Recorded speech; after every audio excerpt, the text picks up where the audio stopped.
Elle déclara à haute voix qu'elle possédait un don que personne n'oubliait. Le millionnaire l'entendit et fut troublé par cette phrase. Il sourit et répondit « Alors, je veux tester. » Mais il n'imaginait pas le prix qu'il en paierait plus tard. Écrivez ici quelle partie a le plus éveillé votre curiosité jusqu'à présent. Votre interaction est ce qui maintient cette chaîne en vie pour vous. Activez l'abonnement, car la fin est à vous glacer l'âme. Marine a toujours su qu'il y avait quelque chose de différent dans sa voix. Ce n'était ni le timbre ni la puissance, mais plutôt la manière dont elle parvenait à toucher les gens lorsqu'elle parlait. C'était comme si chaque mot portait un poids invisible, une vibration qui traversait l'air et atteignait directement le cœur de celui qui l'écoutait. Elle-même ne comprenait pas entièrement ce don, mais elle savait qu'il existait depuis son enfance quand elle apaisait sa mère les nuits d'insomnie en fredonnant doucement à ses côtés. Elle a grandi dans l'est de Paris, dans le quartier de Belleville, dans une petite maison mitoyenne à 3 étages où elle vivait avec Madame Célia, sa mère. La maison avait des murs écaillés, des fenêtres qui grinçaient au vent et une petite cour à l'arrière où sa mère cultivait des herbes et des plantes médicinales. C'était un foyer simple, mais rempli d'affection et de souvenirs. Marine a appris très tôt la valeur de la bienveillance. Sa mère a toujours eu une santé fragile, avec une condition que les médecins n'avaient jamais pu diagnostiquer avec précision. Ils parlaient de fibromyalgie, puis de problèmes auto-immuns, mais aucun traitement ne fonctionnait complètement. Madame Célia vivait entre des crises de douleur intenses et des périodes de relative tranquillité, et Marine est devenue sa soignante dès l'adolescence. C'est en prenant soin de sa mère que Marine a découvert sa véritable vocation. Elle massait le dos de Madame Célia tout en parlant, racontant des histoires, chantant de vieilles chansons, et elle percevait que, lorsqu'elle combinait le toucher de ses mains avec le son de sa voix, quelque chose de magique se produisait. Sa mère se relaxait profondément, les douleurs s'apaisaient, le corps s'abandonnait à un repos qu'aucun médicament ne parvenait à procurer. Marine a commencé à étudier seule, empruntant des livres à la bibliothèque du quartier, regardant des vidéos sur Internet, lisant sur la massothérapie, la respiration, la méditation guidée. Mais ce qu'elle pratiquait allait au-delà de toute technique formelle. C'était quelque chose d'intuitif, presque mystique.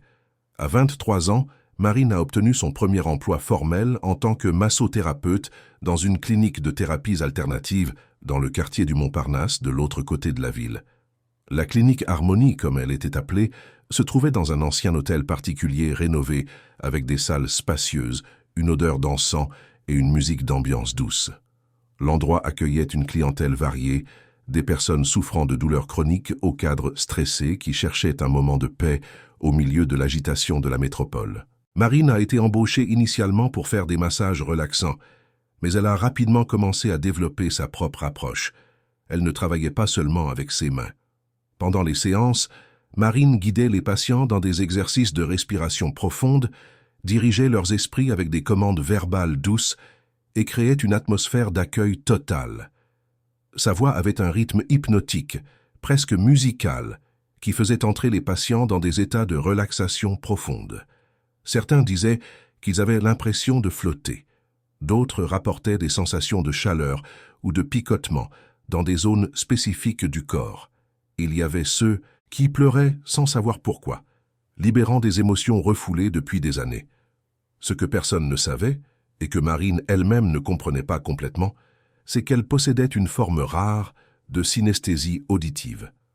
Lorsqu'elle touchait le corps de quelqu'un, elle ne sentait pas seulement la tension musculaire ou les points de douleur, mais elle les entendait aussi. C'était comme si chaque muscle contracté, chaque articulation bloquée, chaque émotion refoulée produisait un son spécifique. Elle entendait des notes dissonantes, des sifflements, des bruits graves ou aigus, et instinctivement, elle modulait sa propre voix pour s'harmoniser avec ces sons internes que seule elle pouvait percevoir. C'était comme accorder un instrument de musique, ramenant le corps à sa fréquence naturelle.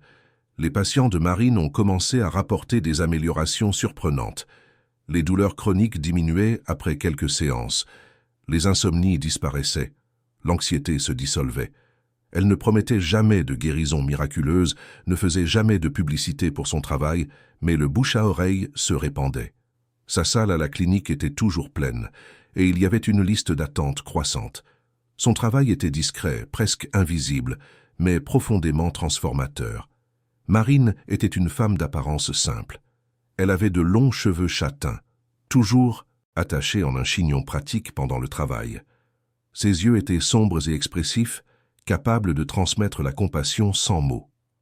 Elle portait des vêtements confortables, généralement dans des tons neutres, et avait une façon douce de se mouvoir, comme si elle marchait toujours sur des nuages pour ne pas perturber le silence autour d'elle. Elle était belle d'une manière naturelle, sans artifice, avec une beauté qui venait plus de sa présence tranquille que de ses traits physiques. Elle partageait sa routine entre la clinique et les soins de sa mère.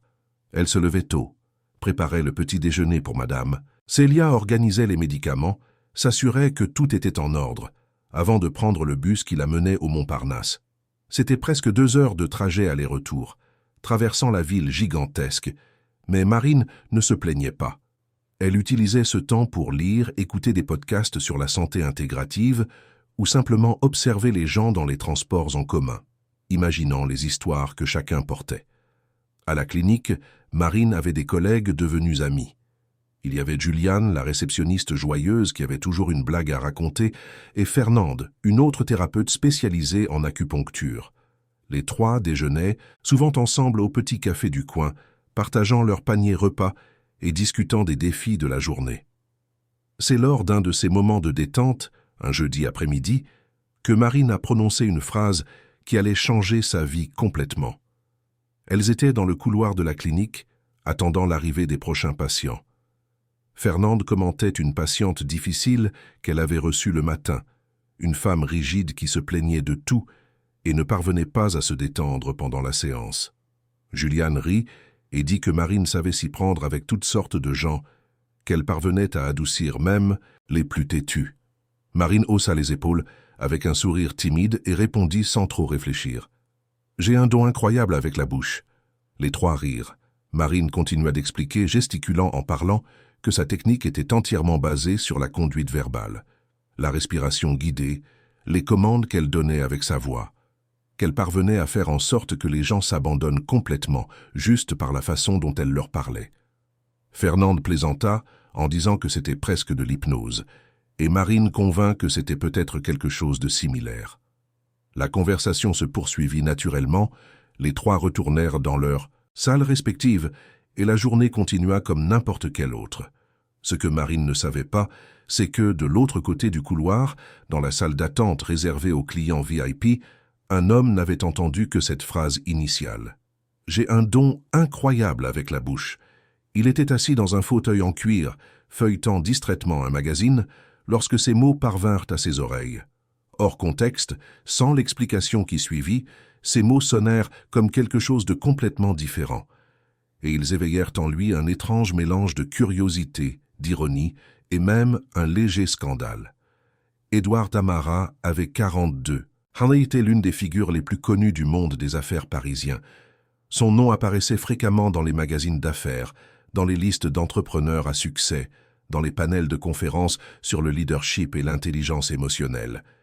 Il avait bâti un empire à partir d'une idée simple mais révolutionnaire, créer des programmes de développement humain pour de grandes entreprises, combinant des techniques de coaching, de neurosciences et de gestion émotionnelle. Son entreprise Amara Développement Humain avait son siège dans un immeuble moderne sur l'avenue des Champs-Élysées et servait des clients dans tout le pays. Édouard était un homme beau d'une présence marquante. Grand, environ 1,85 m, il avait des cheveux grisonnants aux tempes qui lui conféraient un air mature et fiable. Ses yeux étaient gris, pénétrants, capables de lire les gens avec une précision presque inconfortable. Toujours impeccablement vêtu de costumes sur mesure, il transmettait autorité et contrôle. Mais derrière cette façade polie, il y avait un homme profondément blessé. 2 ans auparavant, Édouard avait perdu sa femme et sa petite-fille dans des circonstances tragiques qu'il préférait ne pas se rappeler. La douleur de cette perte l'avait transformé en une personne différente. Il s'était refermé, émotionnellement, s'était éloigné de ses amis, s'était plongé dans le travail comme une forme d'évasion. Il avait cessé de dormir correctement, avait commencé à avoir des crises d'anxiété et avait développé une tension chronique aux épaules et au cou, qui s'aggravait avec le temps. 6 mois auparavant, lors d'un voyage d'affaires, il avait subi une grave blessure à l'épaule droite en essayant de porter seul une lourde valise.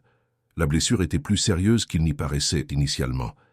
L'épaule s'était bloquée, la douleur était devenue constante et insupportable, et les médecins avaient diagnostiqué une lésion de la coiffe des rotateurs avec des complications qui nécessiteraient une intervention chirurgicale et des mois de physiothérapie. Édouard refusa l'opération. Il refusa également les nombreux traitements qui lui furent proposés. Physiothérapie, acupuncture, infiltration, médicaments de plus en plus forts.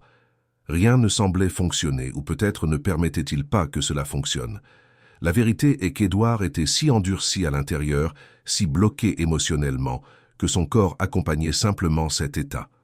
Il vivait reclus dans son hôtel particulier à Neuilly-sur-Seine, une immense maison vide qui abritait autrefois une famille heureuse et qui n'était plus qu'un mausolée de souvenirs. Ce fut son médecin personnel, le docteur Henry, qui insista pour qu'il tente quelque chose de différent, que les douleurs n'étaient pas seulement physiques, mais avaient une racine émotionnelle profonde, qu'il devait se permettre d'être soigné, de s'ouvrir à de nouvelles possibilités. Le docteur Henry connaissait la clinique Harmonie et ne tarissait pas d'éloges sur les thérapeutes là-bas, en particulier une jeune femme qui avait une technique unique et faisait de véritables miracles avec des patients souffrant de douleurs chroniques. Édouard accepta d'y aller, plus pour faire taire le médecin que par conviction que quelque chose changerait. Il arriva à la clinique le jeudi après-midi, à l'heure réservée, aux clients qui payaient pour la confidentialité et la discrétion. Il fut conduit à la salle d'attente VIP, un environnement séparé du reste de la clinique, décoré de canapés confortables, de tableaux abstraits au mur et d'une petite fontaine d'eau qui produisait un son relaxant. Il était là depuis environ 15 minutes lorsqu'il entendit ces voix féminines dans le couloir. Il entendit le rire, il entendit la phrase « J'ai un don incroyable avec la bouche ». Pendant un moment, Édouard fut déconcerté. Il ne savait pas s'il devait rire de l'ambiguïté ou s'indigner du manque de professionnalisme. Mais il y avait quelque chose dans cette voix qui l'intrigua. C'était une voix différente des deux autres, plus douce, plus musicale. Il y avait en elle une qualité qu'il ne parvenait pas à définir, mais qui, d'une certaine manière, attira son attention comme rien d'autre ne l'avait fait ces derniers mois. Lorsque Juliane vint le chercher pour le conduire à la salle où il serait soigné, Édouard demanda qui était la professionnelle qui l'accueillerait. Juliane expliqua que ce serait Fernande, l'acupunctrice. Édouard secoua la tête et, avec une autorité qui n'admettait aucune discussion, dit qu'il voulait être soigné par l'autre, par celle qui avait ce fameux don avec la bouche. Juliane fut confuse un instant, puis comprit qu'il avait dû entendre quelque chose dans le couloir. Elle expliqua que Marine était massothérapeute, pas acupunctrice, et que ce n'était peut-être pas le traitement le plus approprié pour son cas. Édouard insista, il voulait Marine. Juliane se rendit dans la salle de Marine pour expliquer la situation. Marine était en train de ranger ses affaires pour le lendemain, car ce serait sa dernière séance de l'après-midi.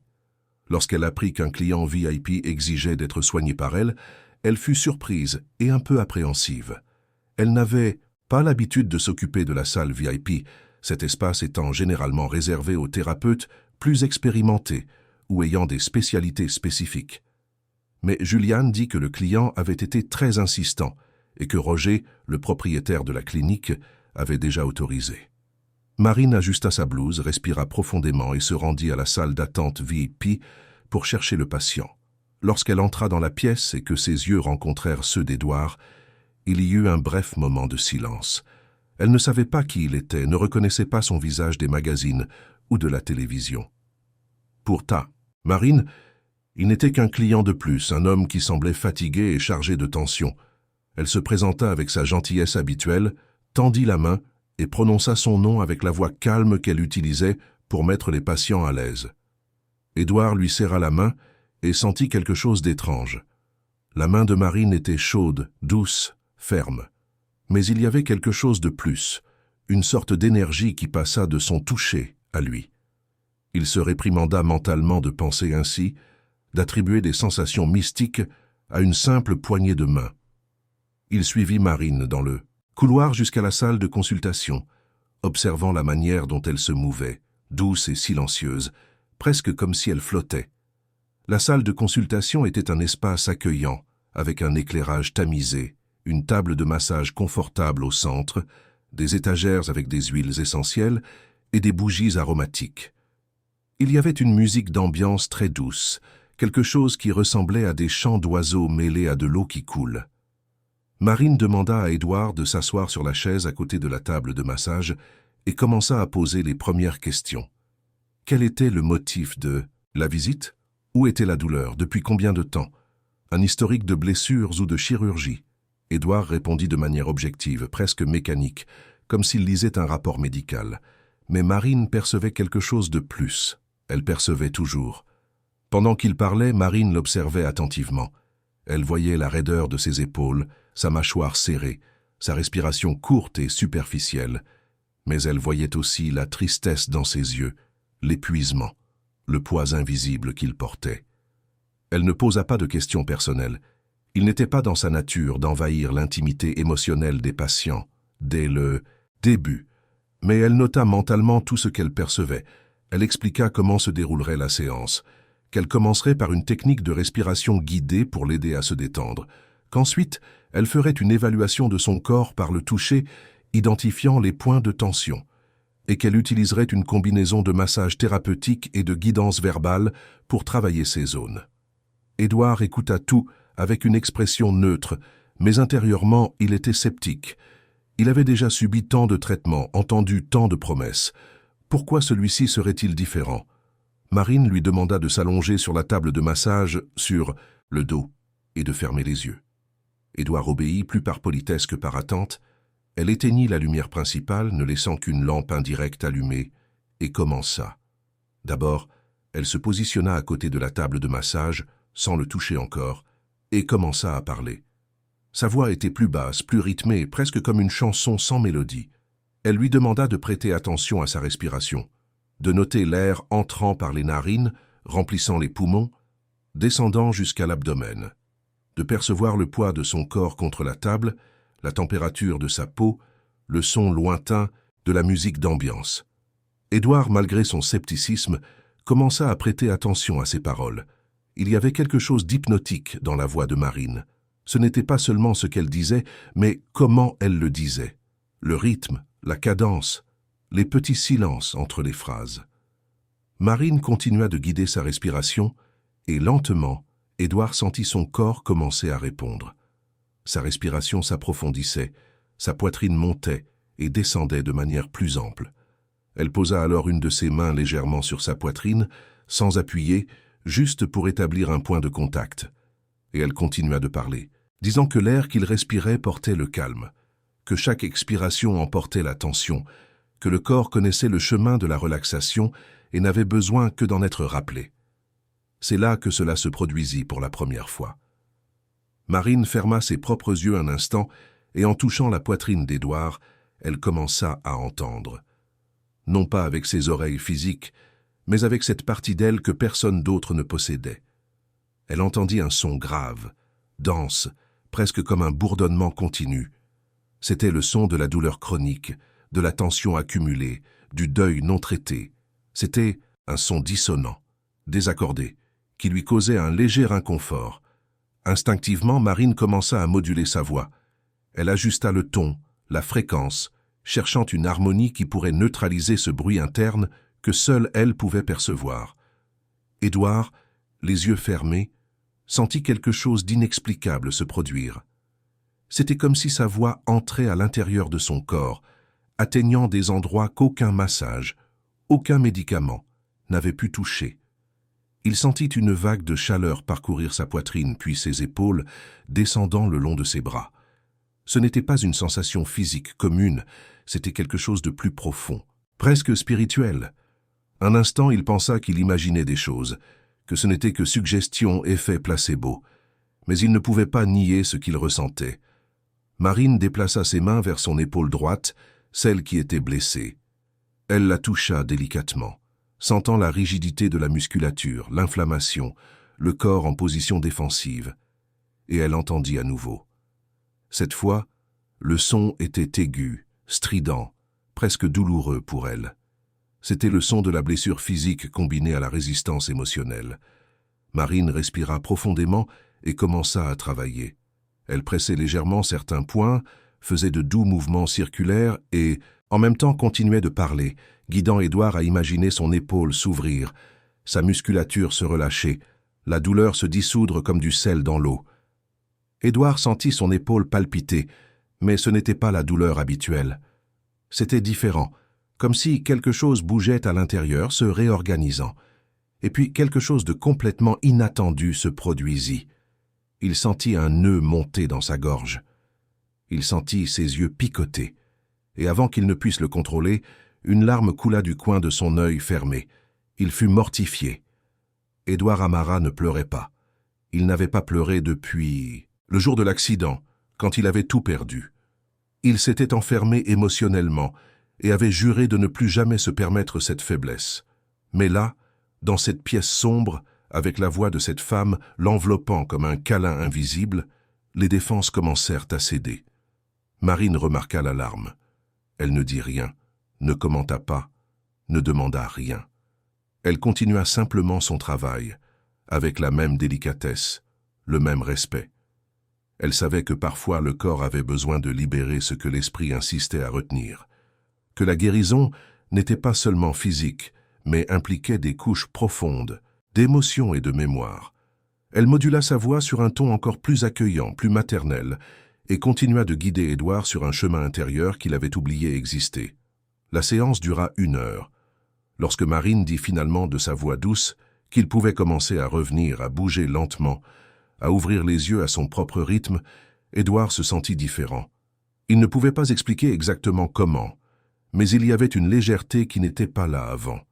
L'épaule lui faisait encore mal, mais c'était une douleur différente, plus douce, moins aiguë. Il s'assit lentement sur la table de massage, clignant des yeux pour habituer ses yeux à la lumière que Marine avait rallumée. Elle se tenait debout à côté de la table de massage, un verre d'eau à la main, le lui offrant. Édouard accepta et but en silence. Marine dit qu'il était normal de se sentir un peu désorienté après la séance, que le corps avait beaucoup travaillé à l'intérieur, même si de l'extérieur, il semblait que rien ne s'était passé. Elle lui recommanda de boire beaucoup d'eau dans les heures suivantes, d'éviter les efforts physiques et d'essayer de passer une bonne nuit de sommeil. Édouard paya la séance, laissa un généreux pourboire et quitta la clinique sans dire grand-chose. Il monta dans sa voiture avec chauffeur et resta silencieux pendant tout le trajet de retour à la maison. Il arriva à l'hôtel particulier, alors qu'il faisait déjà nuit, traversa l'immense hall, monta l'escalier en marbre et alla directement à sa chambre.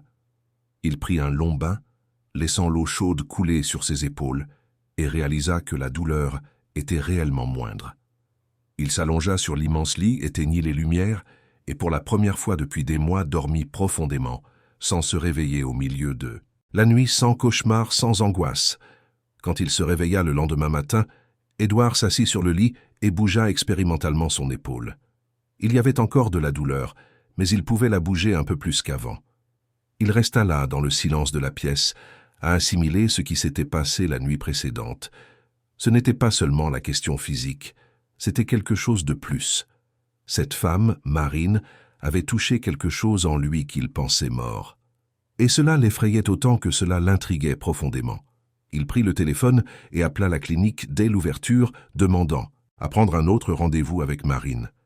Il voulait savoir si ce qu'il avait ressenti était réel ou juste un moment de faiblesse. Il voulait comprendre ce qu'elle avait fait. Et, bien qu'il ne l'admette pas à lui-même, il voulait être à nouveau dans cette pièce sombre, écoutant cette voix qui semblait connaître le chemin du retour vers son humanité perdue. Marine, de son côté, rentra chez elle ce soir-là avec une sensation étrange dans la poitrine. Il y avait quelque chose de différent chez ce patient. Elle avait soigné des centaines de personnes, chacune avec ses douleurs et ses histoires. Mais Édouard était différent. Il y avait une profondeur en lui, une douleur si ancienne et enracinée qu'elle pouvait presque l'entendre même des heures après la séance. Elle prépara le dîner pour sa mère, aida Madame Célia à prendre son bain et à se coucher, puis resta assise à la fenêtre de sa chambre, regardant les lumières de la ville au loin. Elle ne savait pas encore, Mais cette rencontre était le début d'une transformation qui allait changer leurs deux vies. Que cette phrase prononcée sans réfléchir, ce malentendu qui avait amené Édouard à elle, était en réalité le début d'un voyage qui les mènerait à des lieux émotionnels que ni l'un ni l'autre n'imaginait avoir le courage de revisiter, et que, d'une manière mystérieuse, le destin tissait une histoire qui impliquait le passé, le présent, et une connexion qui allait bien au-delà de ce que quiconque aurait pu prévoir. Les séances devinrent une routine. Édouard appelait la clinique au début de chaque semaine, réservant ses rendez-vous toujours en fin d'après-midi, toujours dans la salle VIP, toujours avec Marine. Elle ne demanda jamais pourquoi il insistait pour venir à cette heure-là, mais elle percevait une nécessité presque obsessionnelle dans la régularité de ces rencontres. 3 fois par semaine, ponctuellement à 5 heures de l'après-midi, Édouard arrivait à la clinique Harmonie dans sa voiture noire avec chauffeur, montait les marches de l'ancien hôtel particulier et se dirigeait silencieusement vers la salle d'attente réservée. Marine commença à connaître les schémas de son corps. À chaque séance, elle identifiait de petits changements, de subtiles améliorations. L'épaule répondait d'une manière qu'aucun médecin n'avait prévue. L'amplitude de mouvement augmentait progressivement. La douleur aiguë faisait place à un inconfort plus supportable. La rigidité commençait à céder. Mais Marine savait que ce n'était pas seulement le travail physique qui opérait cette transformation. C'était quelque chose de plus profond, quelque chose qui se passait dans les couches invisibles de l'être humain, là où l'émotion et le corps se rencontrent et se confondent. Au cours de la 3e séance, quelque chose de différent se produisit. Marine travaillait sur les épaules d'Édouard, celui-ci étant allongé sur le ventre sur la table de massage, lorsqu'elle commença à guider un exercice de visualisation. Elle lui demanda d'imaginer l'épaule comme une rivière qui avait été endiguée et que maintenant les vannes s'ouvraient lentement, permettant à l'eau de couler à nouveau. Qu'il visualise, l'énergie circulant librement, apportant des nutriments, de l'oxygène, de la vie à cette région oubliée et abandonnée. Édouard suivait ses instructions, les yeux fermés, abandonné à cette voix qui semblait avoir du pouvoir sur lui. Et soudain, sans avertissement, un souvenir surgit. Ce n'était pas un souvenir ordinaire, quelque chose qu'il pouvait choisir de se rappeler ou non. C'était un souvenir viscéral, qui émergea du fond de son être comme une bulle d'air venant des profondeurs d'un lac sombre. Il se revit enfant, peut-être 6 ou 7 ans, courant dans un champ vert, le soleil sur son visage. Il y avait une femme au loin lui faisant signe, le rappelant à la maison. L'image était si nette, si réelle, que pendant un instant, Édouard ne savait pas s'il était à la clinique ou dans ce champ de son enfance. Et puis, sans contrôle, il commença à pleurer. Ce n'était pas un pleur contenu, discret, c'était un pleur profond, convulsif, qui secouait tout son corps. Il venait d'un endroit qui était enfermé depuis si longtemps qu'il avait oublié son existence. Marine sentit son corps trembler sous ses mains. Elle n'arrêta pas ce qu'elle faisait, ne posa pas de questions, n'essaya pas d'interrompre le processus. Elle continua simplement de toucher, de parler avec cette voix douce, disant que tout allait bien, qu'il pouvait laisser sortir, que c'était un endroit sûr. Édouard pleura pendant plusieurs minutes. Il pleura pour la femme qu'il avait perdue, pour la fille qu'il ne verrait plus grandir, pour la vie qui avait été brutalement interrompue. Il pleura pour l'enfant qu'il avait été un jour, libre et heureux, avant que le monde ne lui apprenne à être dur. Il pleura pour toutes les fois où il avait retenu ses larmes, où il avait ravalé la douleur, où il s'était forcé à être fort alors qu'il voulait seulement s'effondrer. Lorsque les pleurs diminuèrent, finalement, laissant place à une respiration haletante et épuisée, Édouard se sentit étrangement léger, comme s'il s'était débarrassé d'un poids qu'il portait sur le dos depuis des années. Marine lui laissa le temps. Elle attendit qu'il se remette à son propre rythme. Quand il ouvrit enfin les yeux et s'assit sur la table de massage, les yeux encore rouges et gonflés, elle était là, lui offrant de l'eau, lui offrant un mouchoir, lui offrant une présence silencieuse et accueillante. Édouard la regarda et, pour la première fois, il la vit vraiment. Non pas comme une thérapeute, non pas comme une employée d'une clinique, mais comme un être humain qui avait été témoin de sa fragilité la plus profonde et ne l'avait pas jugé pour cela. « Merci » fut tout ce qu'il parvint à dire, d'une voix rauque et brisée. Marine sourit doucement. « Pas besoin de remercier. Le corps sait ce qu'il doit faire pour guérir. J'aide seulement à ouvrir les chemins. » Édouard sortit de cette séance transformé. Il ne rentra pas directement chez lui. Il demanda à son chauffeur de s'arrêter dans un parc voisin et marcha seul pendant près d'1 heure, assimilant ce qui s'était passé. Il se sentit vulnérable, mais en même temps plus vivant qu'il ne l'avait été depuis des années. Il y avait quelque chose chez cette femme, chez cette Marine à la voix douce et aux mains miraculeuses, qui déterrait des parties de lui qu'il avait enterrées, et il ne savait pas si c'était bon ou dangereux. Les semaines passèrent, et la relation entre Marine et Édouard s'approfondit, bien que toujours dans les limites professionnelles. Il ne parlait pas beaucoup pendant les séances, ce n'était pas nécessaire.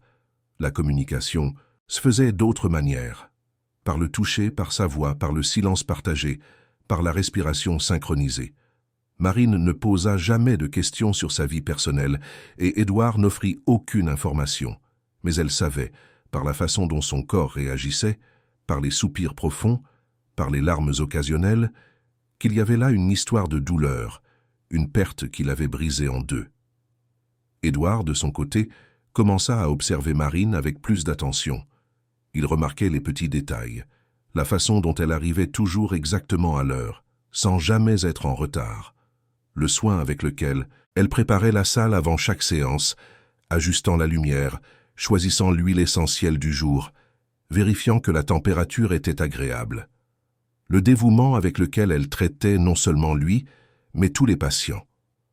Une fois, il arriva plus tôt et vit Marine dire au revoir à une vieille dame à la porte de la clinique, portant son sac, l'aidant à descendre les marches, avec une patience infinie. Il y avait en elle une bonté authentique, quelque chose de rare à trouver. Un jour, Édouard arriva à la séance plus tendu que d'habitude. Il avait eu une semaine difficile au travail, avec des problèmes financiers dans l'entreprise, des décisions difficiles à prendre, des employés à licencier. Il portait toute cette tension dans son corps, surtout dans le dos et le cou. Marine le remarqua dès qu'il entra dans la salle. Elle n'eut pas besoin qu'il dise quoi que ce soit. Elle le vit dans sa posture rigide, sa mâchoire serrée, son regard distant. Elle adapta la séance en conséquence.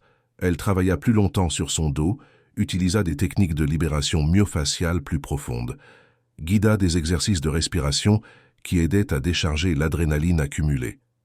Et pendant tout le processus, elle fredonna doucement. Ce n'était pas exactement chanter, c'était plus une vocalisation, un son continu qui variait de ton au fur et à mesure qu'elle déplaçait ses mains sur son corps. Édouard le remarqua et fut intrigué. Il demanda ce que c'était.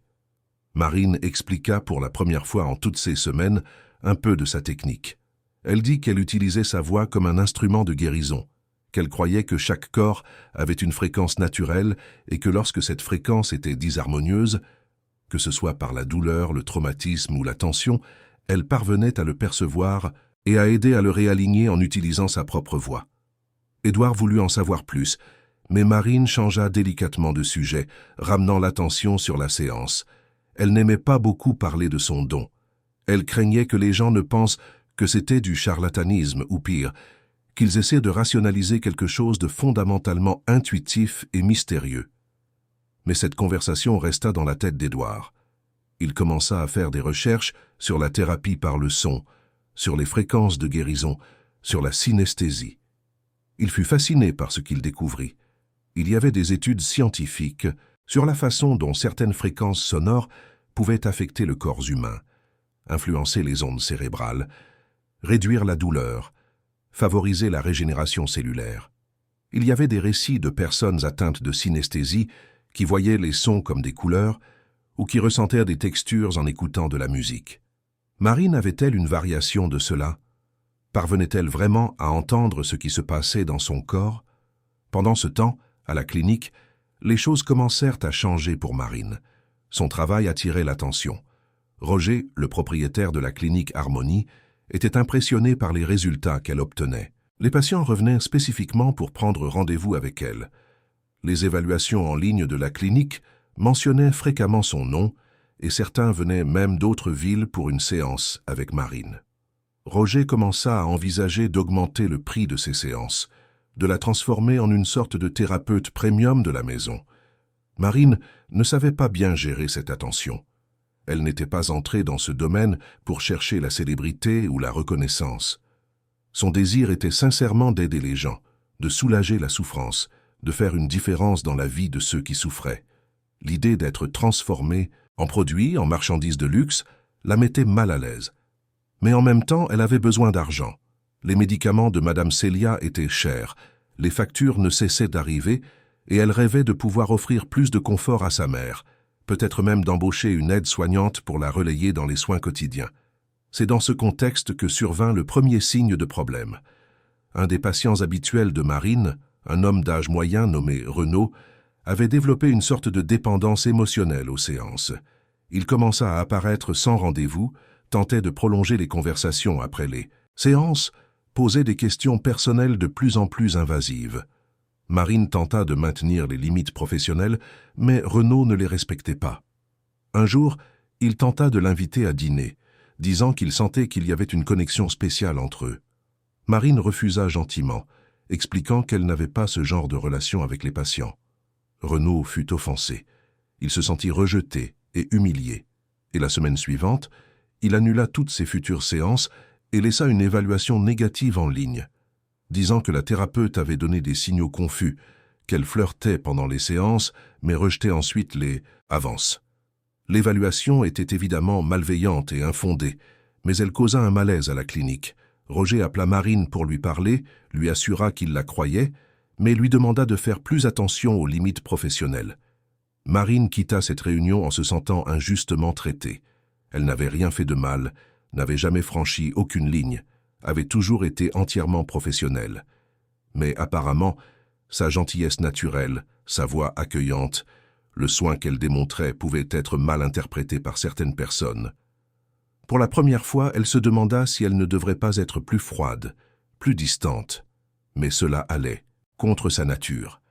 Elle ne savait pas être thérapeute autrement qu'en se donnant entièrement à l'acte de soigner.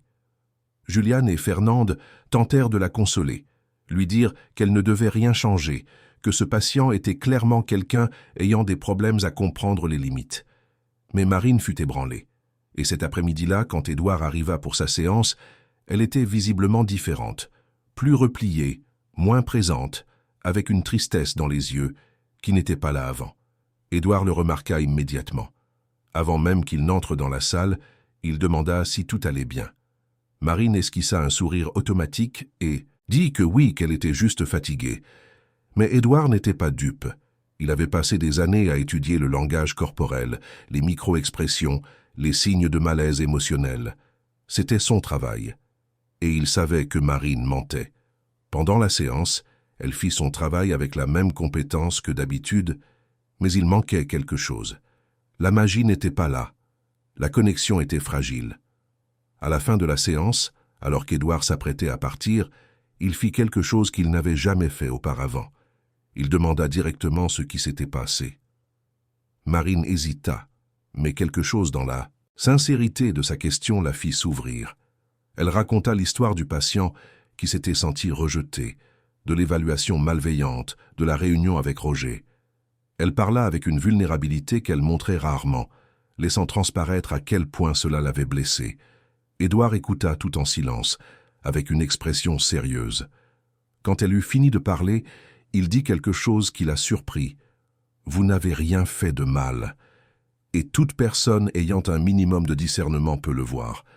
Ne laissez pas un idiot peu sûr de lui vous enlever votre essence. C'est précisément ce don de soi, cette présence authentique, qui fait de vous qui vous êtes. Le monde a déjà assez de thérapeutes froids et distants. Ne vous transformez pas en un de plus. Marine sentit ses yeux se remplir de larmes.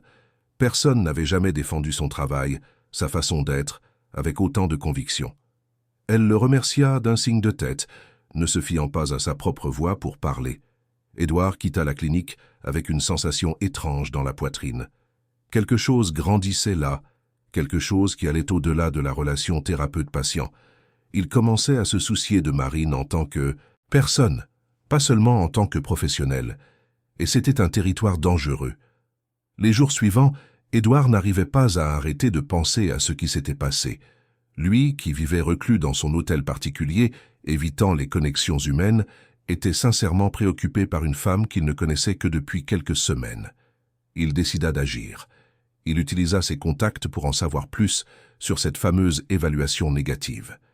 Il découvrit que Renaud avait un historique de comportement inapproprié avec d'autres professionnels de la santé, qu'il avait déjà été averti dans d'autres cliniques. Édouard, sans rien dire à Marine, s'entretint avec Roger.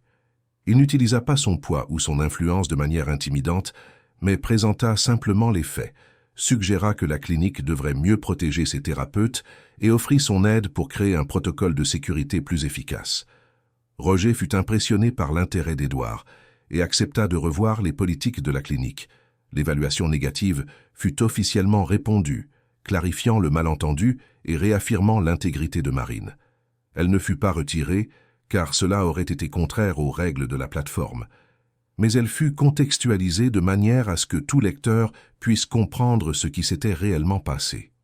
Marine ne le sut que des semaines plus tard, lorsque Juliane raconta par hasard que c'était le client VIP, celui qui prenait toujours rendez-vous avec elle, qui avait aidé à résoudre la situation. Marine fut atterrée. Édouard avait fait cela pour elle? Pourquoi? Elle le connaissait à peine, ils se parlaient à peine au-delà du strict nécessaire pour les séances. Pourquoi se serait-il donné cette peine? Lors de la séance suivante, Marine le remercia.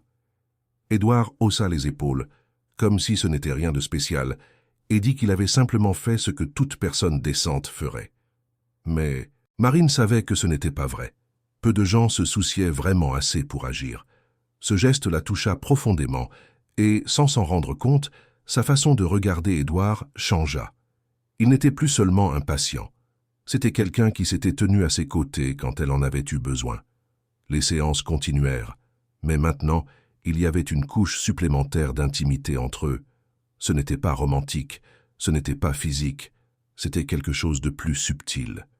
C'était la reconnaissance qu'ils étaient deux personnes blessées, chacune à sa manière, essayant de retrouver le chemin de la vie. Édouard apprenait à ressentir à nouveau, à se permettre d'être vulnérable, à faire confiance que toute connexion humaine ne se terminerait pas par une perte. Marine apprenait que son travail avait de la valeur, qu'elle n'avait pas besoin de se rabaisser, qu'il y avait des gens qui la voyaient au-delà de la surface. Un jour, Édouard arriva à la clinique avec une nouvelle surprenante. Il avait consulté son médecin orthopédiste, le docteur Henry, pour de nouveaux examens de l'épaule. Et les résultats étaient presque inexplicables. La blessure qui aurait dû nécessiter une chirurgie guérissait d'elle-même. L'inflammation avait considérablement diminué, la musculature se régénérait, et le plus impressionnant était que la mobilité revenait à un rythme qui n'avait aucun sens médical. Le docteur Henry était perplexe. Il demanda ce qu'Édouard faisait de différent. Édouard répondit qu'il suivait simplement une thérapie à la clinique Harmonie. Le médecin demanda à rencontrer la thérapeute. Il voulait comprendre quel type de technique était appliquée. Édouard se trouva dans une position délicate. Il ne voulait pas exposer Marine, ne voulait pas qu'elle devienne un objet d'étude scientifique, ou que sa technique soit disséquée et analysée jusqu'à perdre sa magie, mais en même temps, il savait que ce type de preuve pourrait aider d'autres personnes, pourrait donner de la légitimité à son travail. Il en parla à Marine. Elle fut effrayée par l'idée. Elle ne savait pas expliquer ce qu'elle faisait de manière à ce que cela ait un sens scientifique. Tout était intuition. C'était quelque chose qui venait de l'intérieur, qui ne pouvait pas être reproduit mécaniquement. Édouard comprit sa résistance et lui assura qu'il ne ferait pas pression, que la décision lui appartenait entièrement. Mais il planta une graine. Et si elle pouvait aider plus de gens? Et s'il y avait un moyen de valider son travail sans perdre son essence? Marine ramena cette question à la maison. Elle en parla à Madame Célia qui passait une bonne journée, lucide et présente. La mère écouta tout attentivement et dit quelque chose de simple mais profond. « Ma fille, ton don n'est pas le tien. Il t'a été donné pour être partagé. N'aie pas peur de laisser le monde voir ce dont tu es capable. Fais confiance. » Ces mots résonnaient dans la tête de Marine. Peut-être que sa mère avait raison.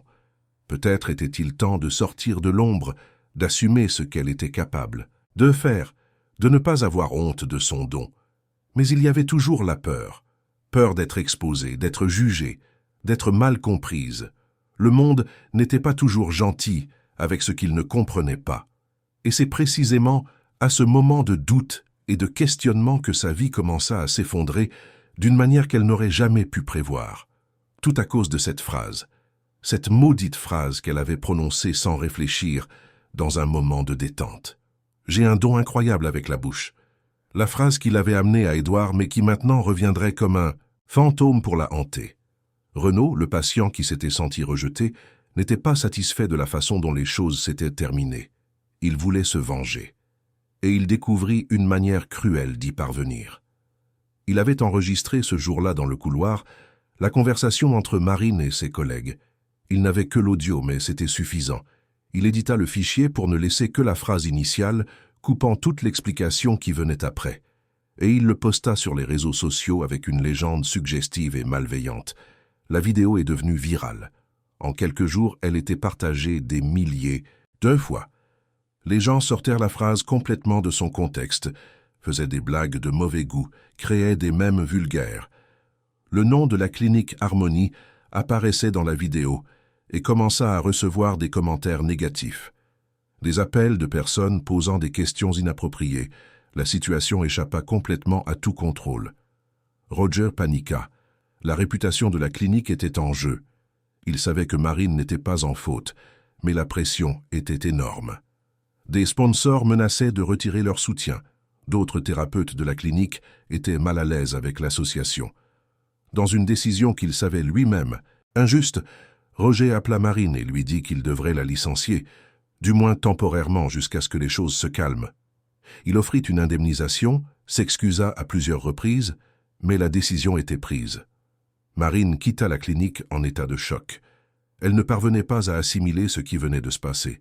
Toute sa vie s'effondrait à cause d'une phrase prononcée sans malice, à cause de la méchanceté d'une personne, à cause d'un monde trop rapide à juger et trop lent à comprendre. Elle prit le bus pour rentrer chez elle, les yeux pleins de larmes, se sentant exposée, humiliée, détruite. Quand elle arriva chez elle, Madame Célia remarqua immédiatement que quelque chose n'allait pas. Marine raconta tout, entre 2 sanglots, et sa mère l'étreignit avec la force que son corps fragile permettait. Elles restèrent là, assises sur le vieux canapé du salon, tandis que la nuit tombait dehors et que le monde semblait être devenu un endroit cruel et injuste. Marine ne savait pas quoi faire. Elle n'avait plus d'emploi, plus de quoi payer les factures, ne savait pas comment reconstruire sa réputation. Elle se sentait perdue, vaincue, seule. Mais elle n'était pas seule. Bien qu'elle ne le sache pas encore, quelqu'un était sur le point d'apparaître à sa porte. Quelqu'un qui ne la laisserait pas affronter cela sans soutien. Quelqu'un qui, sans s'en rendre compte, était devenu bien plus important dans sa vie que l'un ou l'autre n'était prêt à l'admettre. Édouard découvrit ce qui s'était passé lorsque son assistant, Marcel, lui montra la vidéo qui devenait virale. Marcel pensait que ce n'était qu'une blague sur Internet, un de ces contenus idiots que les gens partageaient sans réfléchir. Mais quand Édouard vit l'image, il reconnut immédiatement le couloir de la clinique Harmonie. Et il reconnut la voix de Marine. Il regarda la vidéo en entier, lut les commentaires dégoûtants, vit les mèmes dégradants. Il ressentit une colère qu'il n'avait pas ressentie depuis des années, une indignation profonde qui fit bouillir son sang. C'était une attaque lâche, une distorsion cruelle de quelque chose de complètement innocent. Il connaissait Marine suffisamment pour savoir qu'elle ne dirait jamais rien de vulgaire intentionnellement. Et même si elle l'avait fait, quel était le problème? Pourquoi les gens prenaient-ils tant de plaisir à détruire la réputation de quelqu'un? Il tenta d'appeler la clinique, mais personne ne répondit. Il était tard dans la nuit. Il pensa attendre le lendemain, mais quelque chose en lui disait qu'il ne pouvait pas attendre. Marine devait être dévastée. Il savait ce que c'était d'être exposé, jugé, mal compris. Il ne voulait pas qu'elle affronte cela seule. Il demanda au chauffeur de le conduire à la clinique. Quand il arriva, l'endroit était fermé et sombre. Édouard resta immobile devant le portail, ne sachant que faire. C'est alors qu'il vit Juliane sortir par une porte latérale. Elle était restée tard pour organiser des papiers. Édouard l'appela et Juliane reconnut le client VIP. Il demanda des nouvelles de Marine, si elle allait bien, ce qui s'était passé. Juliane, qui avait bon cœur et était indignée par tout cela, raconta la vérité. Que Roger avait licencié Marine plus tôt dans la journée. Que la jeune femme était partie de là complètement anéantie. Édouard demanda à Juliane si elle savait où Marine habitait. Juliane hésita. C'était une information confidentielle, des données d'employés. Mais il y avait quelque chose dans l'urgence d'Édouard, dans la préoccupation sincère dans ses yeux, qui la fit lui faire confiance. Elle écrivit l'adresse sur un papier et la lui remit. Édouard demanda au chauffeur de le conduire à Belleville. Le trajet fut long, traversant la ville d'un bout à l'autre. Ils quittèrent le quartier chic du Montparnasse, passèrent par le centre, traversèrent l'est de Paris jusqu'à atteindre ce quartier populaire où Marine vivait. Le chauffeur était confus par cette destination inhabituelle, mais ne posa pas de questions. Édouard regardait par la fenêtre, voyant la ville changer autour de lui. Les rues larges et arborées laissaient place à des avenues congestionnées, puis à des ruelles étroites, des maisons collées les unes aux autres, des commerces populaires, des gens dans la rue, même tard. Lorsqu'ils arrivèrent à l'adresse, Édouard demanda au chauffeur d'attendre et monta seul jusqu'à la porte.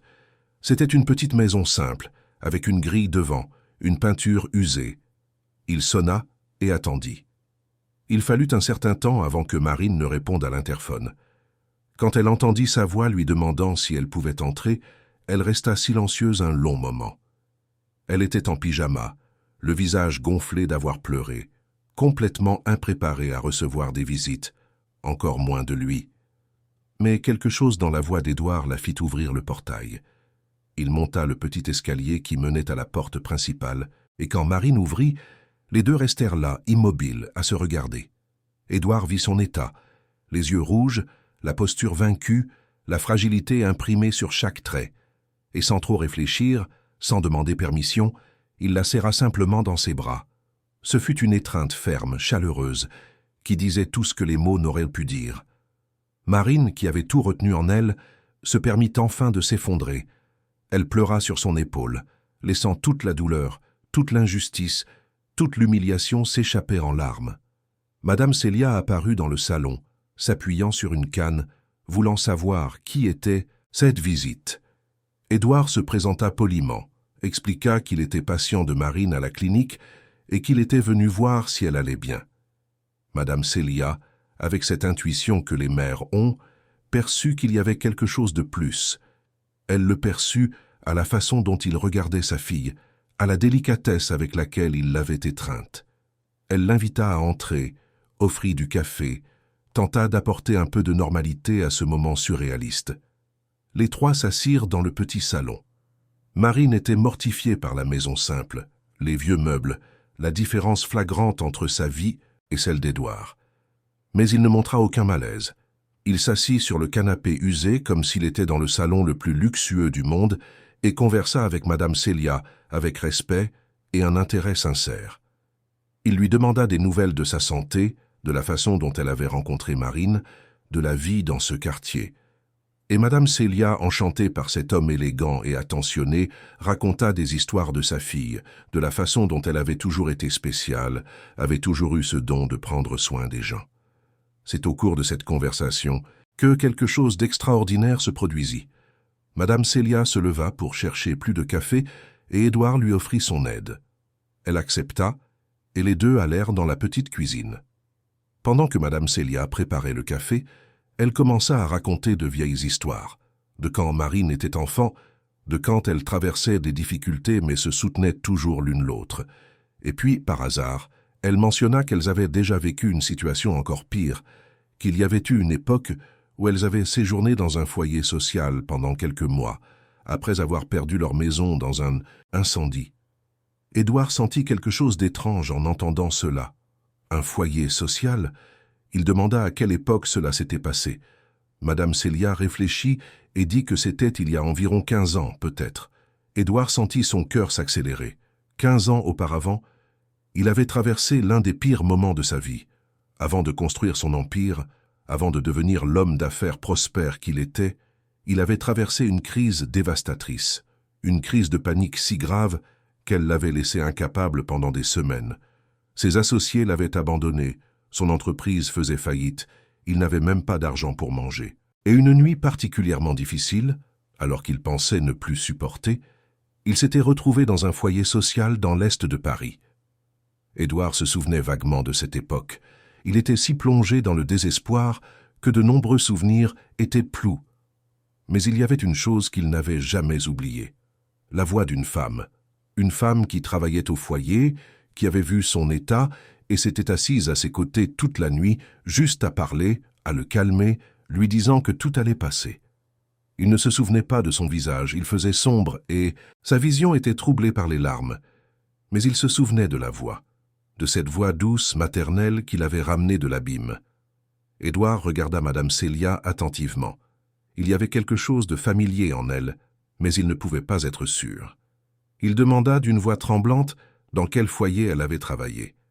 Madame Célia mentionna le nom, c'était le même. Édouard sentit ses jambes flancher. Il demanda si elle se souvenait d'un jeune homme complètement perdu, qui était apparu là une nuit d'hiver il y a 15 ans, un homme qui était en pleine crise de panique et qu'elle avait aidé. Madame Célia arrêta ce qu'elle faisait et regarda Édouard avec plus d'attention. Ses yeux, toujours vifs malgré son âge et sa maladie, étudièrent son visage. Et puis, lentement, elle commença à se souvenir. Elle se rappela d'un jeune homme en costume déchiré, les cheveux ébouriffés, les yeux désespérés, un jeune homme qui était si proche de la limite qu'elle avait eu peur qu'il fasse quelque chose de drastique.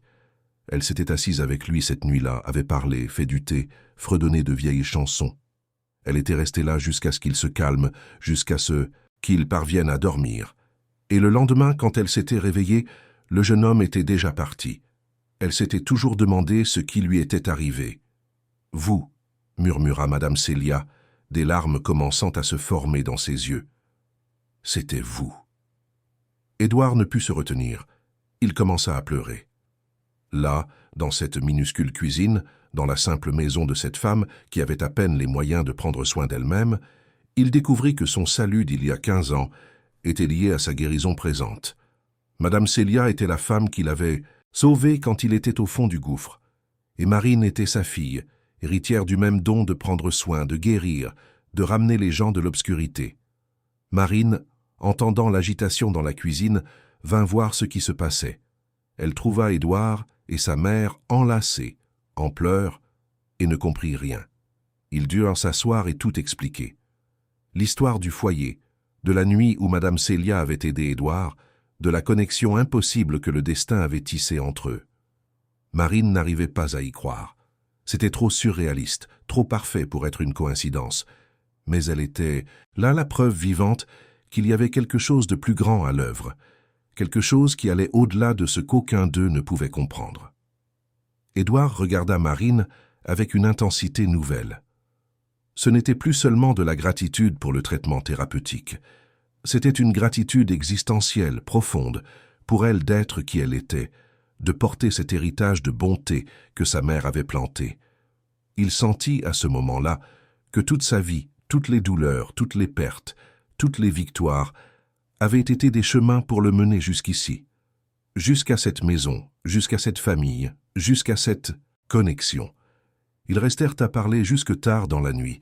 Édouard raconta son histoire complète, quelque chose qu'il n'avait jamais fait avec personne. Il raconta la crise qui l'avait presque détruit, comment il avait utilisé cette expérience pour construire son entreprise de développement humain, comment il avait rencontré sa femme, le bonheur qu'il avait eu et qu'il avait ensuite perdu. Comment il était resté prisonnier d'une douleur qui semblait incurable, jusqu'à ce qu'il entende cette phrase dans le couloir de la clinique et que quelque chose en lui dise de tenter sa chance. Marine s'ouvrit également. Elle parla de son enfance à prendre soin de sa mère, de la découverte de son don presque par accident, de la peur d'être différente, de ne pas être prise au sérieux, de la frustration de voir que, même en faisant tout correctement, même en aidant sincèrement les gens, elle pouvait encore être détruite par la malice et les malentendus. Madame Célia écoutait tout, fière de sa fille, reconnaissante pour cet homme que le destin avait ramené à elle.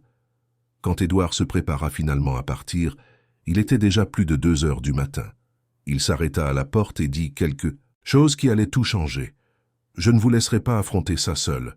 Je trouverai un moyen de laver votre nom, de rendre justice. Et plus que cela, je veux vous faire une proposition qui pourrait changer votre vie. » Marine le regarda, confuse. Édouard expliqua qu'il pensait depuis un certain temps à étendre son entreprise, à créer quelque chose de nouveau, un espace dédié à la guérison holistique, où le corps, l'esprit et les émotions seraient traités de manière intégrée. Un endroit qui combinerait ce qu'il savait du développement humain avec des techniques thérapeutiques vraiment efficaces, comme le travail que Marine faisait. Et il voulait qu'elle soit la thérapeute principale, la pièce maîtresse de ce nouveau projet. Marine resta silencieuse. C'était trop d'informations à traiter en une nuit. La découverte de la connexion avec le passé, la proposition de travail, la possibilité d'un nouveau départ. Elle dit qu'elle avait besoin de réfléchir, qu'elle ne pouvait pas prendre une telle décision à ce moment-là. Édouard comprit parfaitement et dit qu'il n'y avait pas d'urgence, qu'elle pouvait prendre tout le temps dont elle avait besoin. Mais avant de partir, il tint à préciser une chose. Ce qu'il offrait n'était pas de la charité. C'était un partenariat. C'était la reconnaissance qu'elle avait quelque chose de précieux, quelque chose dont le monde avait besoin, et qu'il voulait faire partie de la diffusion de cela dans le monde. Les jours suivants, pendant que Marine réfléchissait à la proposition, Édouard commença à agir. Il utilisa ses contacts dans le monde numérique pour retrouver l'origine de la vidéo malveillante. Il découvrit que c'était Renault qui l'avait postée et diffusée. Avec l'aide d'avocats spécialisés, Édouard parvint à identifier que la vidéo avait été éditée de manière trompeuse, en supprimant délibérément le contexte, ce qui constituait de la diffamation. Il engagea des poursuites judiciaires contre Renault et contre les plateformes qui avaient permis la diffusion du contenu sans vérification. En même temps, Édouard utilisa son influence pour raconter la véritable histoire. Il fit un long post sur ses réseaux sociaux qui avaient des millions de followers, expliquant ce qui s'était réellement passé. Il ne mentionna pas directement le nom de Marine, mais raconta l'histoire d'une thérapeute exceptionnelle qui était injustement attaquée à cause d'une phrase sortie de son contexte. Le post devint viral autant que la vidéo originale l'avait été. Les gens commencèrent à comprendre ce qui s'était passé, le vent de l'opinion publique commença à tourner. Marine assistait à tout cela, un peu étourdie. Elle voyait son nom mentionné maintenant dans des contextes positifs, elle voyait des gens s'excuser d'avoir partagé la vidéo sans comprendre, elle voyait des influenceurs numériques utiliser l'affaire comme exemple de la cruauté et de la précipitation d'Internet. Roger, de la clinique Harmonie, appela pour s'excuser et lui dire qu'elle pourrait revenir quand elle le voudrait. Mais Marine savait déjà qu'elle ne reviendrait pas. Ce chapitre de sa vie était clos. Elle eut une longue conversation avec Madame Célia à propos de la proposition d'Édouard. Sa mère fut sage dans ses conseils. Elle dit que Marine avait peur de rêver grand, qu'elle s'était toujours contentée de peu parce qu'elle pensait ne pas mériter plus, mais qu'on lui offrait maintenant une opportunité de vraiment faire la différence à grande échelle, de construire quelque chose de significatif, et qu'elle ne devait pas laisser la peur l'en empêcher. Marine décida d'accepter la proposition. Elle appela Édouard et prit rendez-vous dans son hôtel particulier à Neuilly-sur-Seine pour discuter des détails. Lorsqu'elle arriva dans cette immense demeure, elle fut intimidée un instant. C'était un monde complètement différent du sien. Mais Édouard la reçut avec la même gentillesse que d'habitude et la conduisit à son bureau privé. Là, il lui montra les projets qu'il avait commencé à développer. Maquettes, plans architecturaux, concepts de design. Il voulait transformer une aile entière de l'hôtel particulier en un centre de thérapies intégratives. Des salles spécialisées pour différents types de traitements, un jardin thérapeutique, des espaces de méditation et même un petit théâtre pour des séances de groupe. Et le plus impressionnant, il voulait qu'une partie des soins soit gratuite, destinée aux personnes à faible revenu qui n'auraient jamais accès à ce type de traitement. Marine fut émue en voyant tout cela. Elle y voyait non seulement un projet d'entreprise, mais un projet de vie, une façon d'honorer l'héritage de sa mère, de multiplier son don, de faire exactement ce qu'elle avait toujours voulu faire mais n'avait jamais eu les ressources. Elle s'assit avec Édouard et ils passèrent des heures à discuter de chaque détail, de chaque aspect du fonctionnement du centre. Marine suggéra d'inclure d'autres thérapeutes, pas seulement elle. Elle voulait que ce soit un espace véritablement collaboratif, où différentes techniques et approches pourraient coexister et se compléter. Édouard accepta tout. Il était impressionné par sa vision, par sa générosité. Même après tout ce qu'elle avait traversé, Marine ne gardait aucune rancune, ne voulait aucune exclusivité. Elle voulait partager, elle voulait inclure, elle voulait bien faire les choses. C'était précisément pourquoi il était sûr qu'elle était la bonne personne pour ce projet. Ils décidèrent d'appeler l'espace l'Institut Harmonie, un hommage à la clinique où tout avait commencé, mais aussi un symbole que l'objectif était d'apporter harmonie, équilibre et une véritable guérison. Ils conclurent un partenariat où Édouard apporterait le capital, l'infrastructure et la gestion administrative, tandis que Marine serait la directrice thérapeutique, responsable de toute la partie technique et de la formation des autres professionnels. Mais avant que tout ne puisse commencer, il y avait un détail important à régler. Édouard voulait que Marine connaisse mieux l'hôtel particulier, en particulier une pièce qui était fermée à clé depuis des années. Une pièce où il n'était pas entré depuis qu'il avait perdu sa famille. C'était la chambre qui appartenait à sa fille. Et à côté, un petit bureau que sa femme utilisait.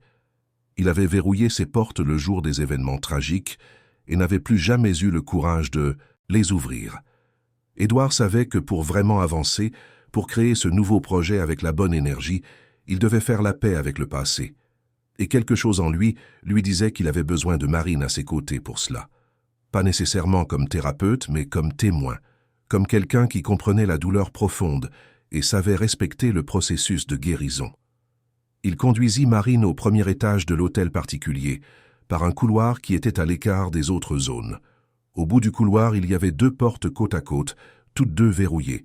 Édouard avait les clés dans sa poche, mais ses mains tremblaient quand il essaya de les mettre dans la serrure. Marine posa sa main sur la sienne, doucement, et dit avec cette voix qu'il connaissait si bien. « À votre rythme. Pas besoin de forcer quoi que ce soit. Votre corps sait quand vous êtes prêt. » Édouard respira profondément. Il se rappela toutes les séances thérapeutiques où Marine avait dit la même chose, où elle avait attendu patiemment qu'il trouve son propre rythme. Il tourna la clé et ouvrit la première porte, celle de la chambre de sa fille. La pièce était exactement comme elle avait été laissée. Des jouets éparpillés, des livres sur l'étagère, un petit lit avec des draps de princesse. La poussière recouvrait tout, donnant un air fantomatique à l'espace. Mais pour Édouard, c'était comme remonter le temps. Il entra lentement, touchant les objets, se souvenant. Marine resta à la porte, lui laissant de l'espace, mais présente au cas où il aurait besoin. Édouard s'assit sur le petit lit et commença à parler. Il raconta sa fille, à quel point elle était drôle, intelligente, pleine de vie, les projets qu'ils avaient pour l'avenir, les voyages qu'ils feraient, les choses qu'elle apprendrait, comment tout cela lui avait été arraché du jour au lendemain, sans préavis, sans chance de dire au revoir. Et puis il pleura. Il pleura comme il n'avait pas pleuré depuis ce terrible jour. Mais cette fois, c'était différent. Ce n'était pas le pleur désespéré de celui qui ne parvient pas à accepter la réalité. C'était le pleur de celui qui permettait enfin à la douleur de s'écouler, à la mémoire d'exister sans être étouffante. Marine s'approcha et s'assit à côté de lui sur le petit lit, posant une main sur son dos, offrant une présence silencieuse. Après, un certain temps, lorsque les larmes diminuèrent, Édouard se leva et alla dans l'autre pièce, le bureau de sa femme. Là, c'était encore plus intact. Des papiers sur la table, des stylos, un verre vide, comme si la personne pouvait revenir à tout moment. Édouard s'approcha de la table et vit quelque chose qu'il n'avait pas remarqué la dernière fois qu'il était venu ici. Un tiroir entrouvert. Il l'ouvrit complètement et y trouva un carnet. C'était le journal intime de sa femme. Édouard prit le carnet de main tremblante. Il ne l'avait jamais lu, n'avait jamais voulu envahir son intimité, même après tout. Mais maintenant quelque chose lui disait qu'il le fallait. Il s'assit sur la chaise de bureau et commença à feuilleter. Il y avait des entrées sur le quotidien, sur sa fille, sur lui, et dans la dernière entrée, écrite la veille des événements, il y avait quelque chose qui le fit se figer. Sa femme écrivait à quel point elle était reconnaissante pour la vie qu'ils avaient, à quel point Édouard était un homme bon qui méritait d'être heureux, et que si quelque chose lui arrivait, elle voulait qu'il sache que son plus grand désir était qu'il trouve la force de continuer, de vivre pleinement, de ne pas s'enfermer dans la douleur. C'était comme si elle savait, comme si elle avait laissé ce message spécifiquement pour qu'il le trouve quand il serait prêt. Édouard lut ces mots 1, 2, 3 fois, et il sentit quelque chose se relâcher en lui. La culpabilité qu'il portait, le sentiment de trahir leur mémoire en allant de l'avant, tout cela commença à se dissoudre. Elle avait donné la permission. Elle lui avait demandé de vivre. Il montra le journal à Marine qui le lut les larmes aux yeux.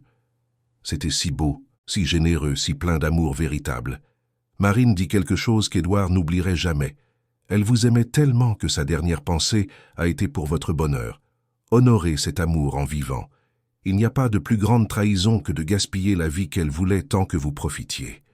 Édouard serra Marine dans ses bras, et à ce moment-là, quelque chose changea entre eux. Ce n'était plus seulement une relation de thérapeute et de patient ou d'associé dans un projet.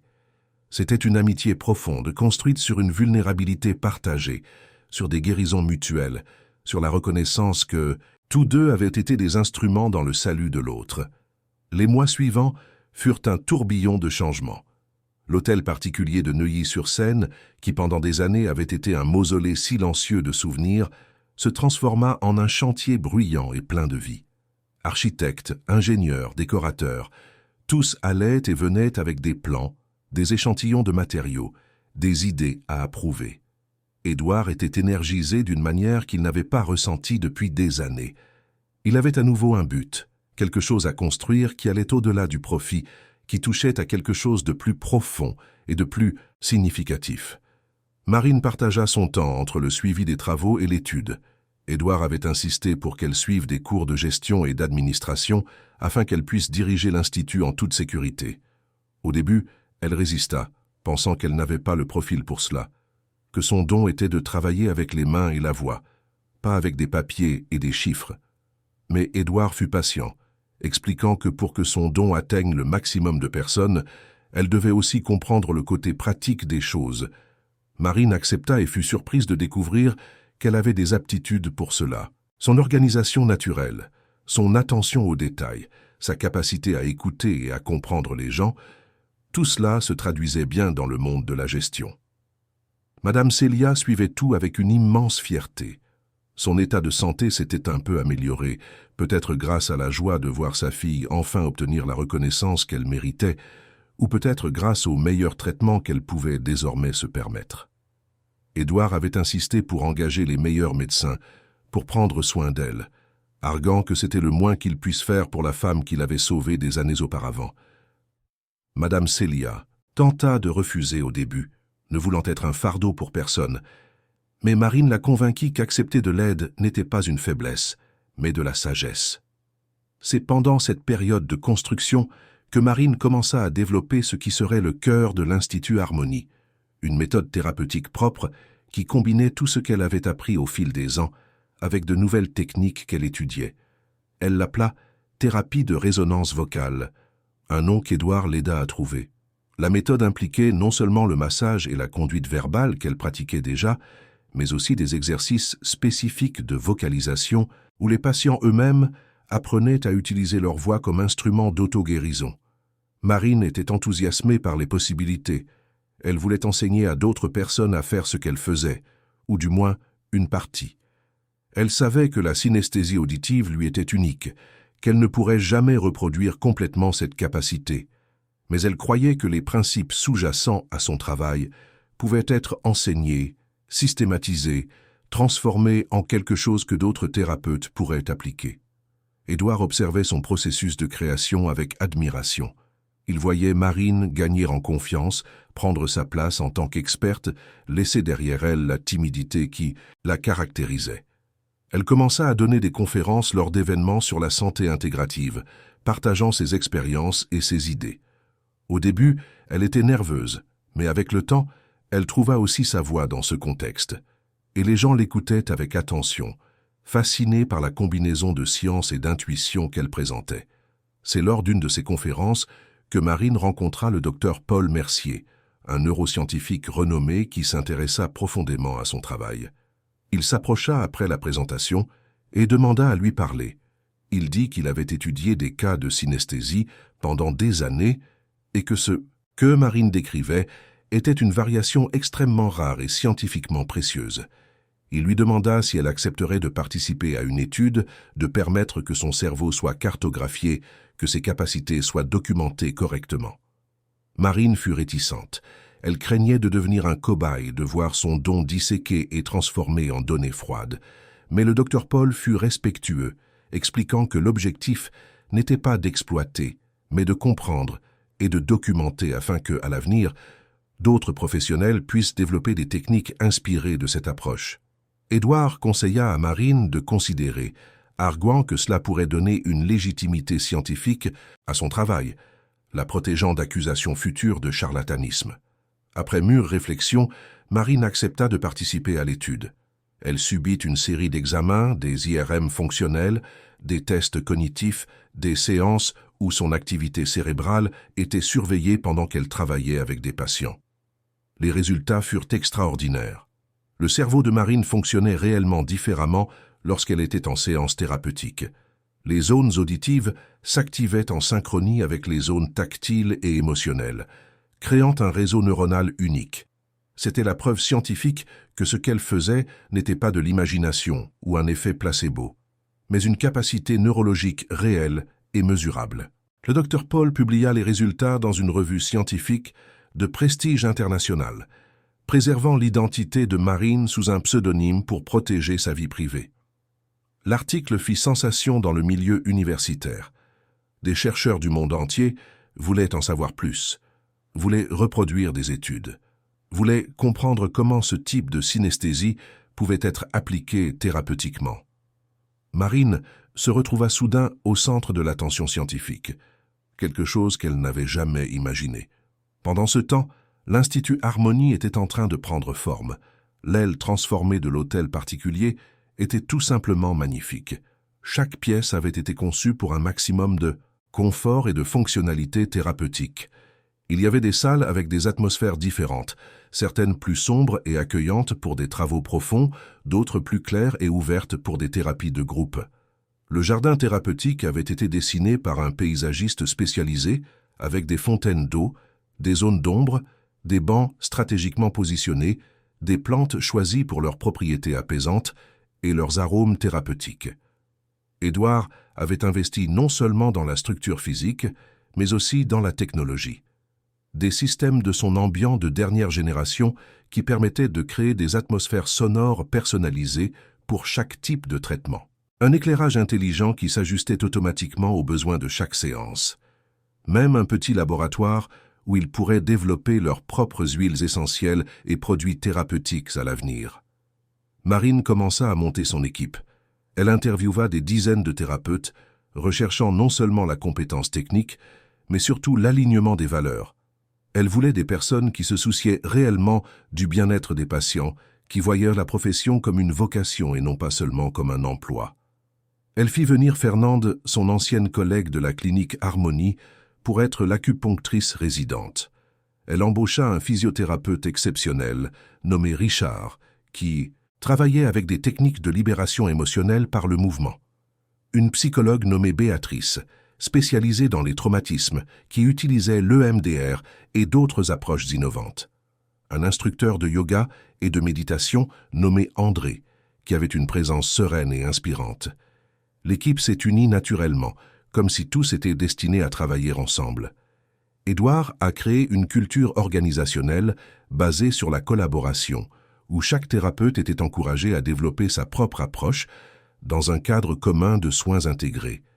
Il y avait des réunions hebdomadaires où tous partageaient des cas difficiles, demandaient des suggestions les uns aux autres, apprenaient ensemble.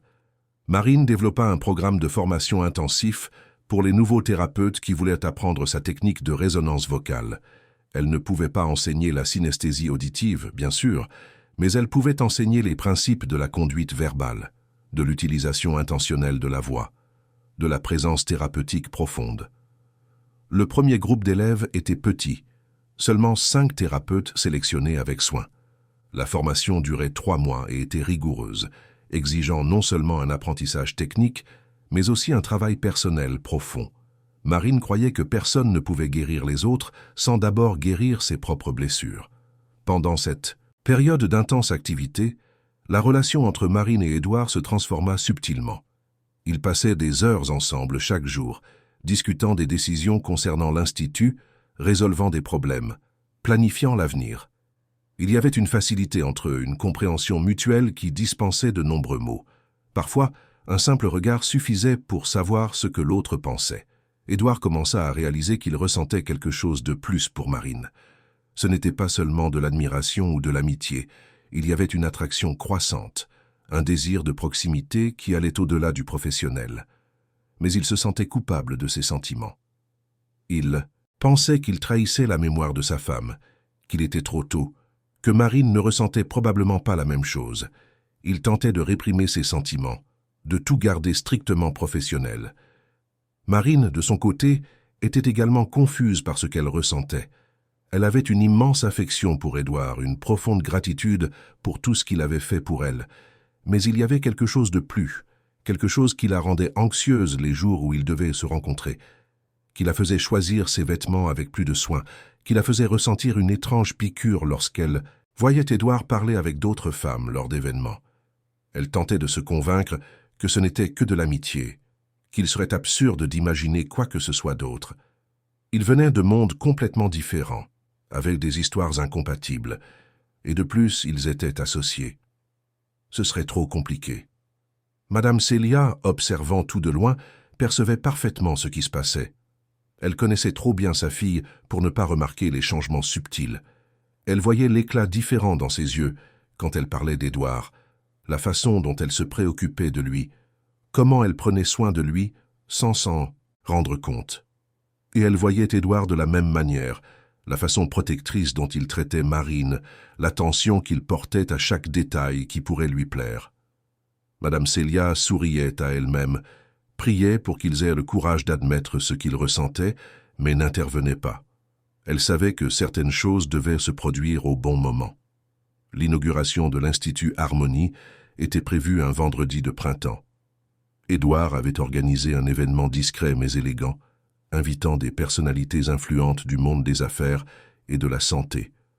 L'objectif était de présenter l'Institut, de montrer la structure, d'expliquer la philosophie de travail.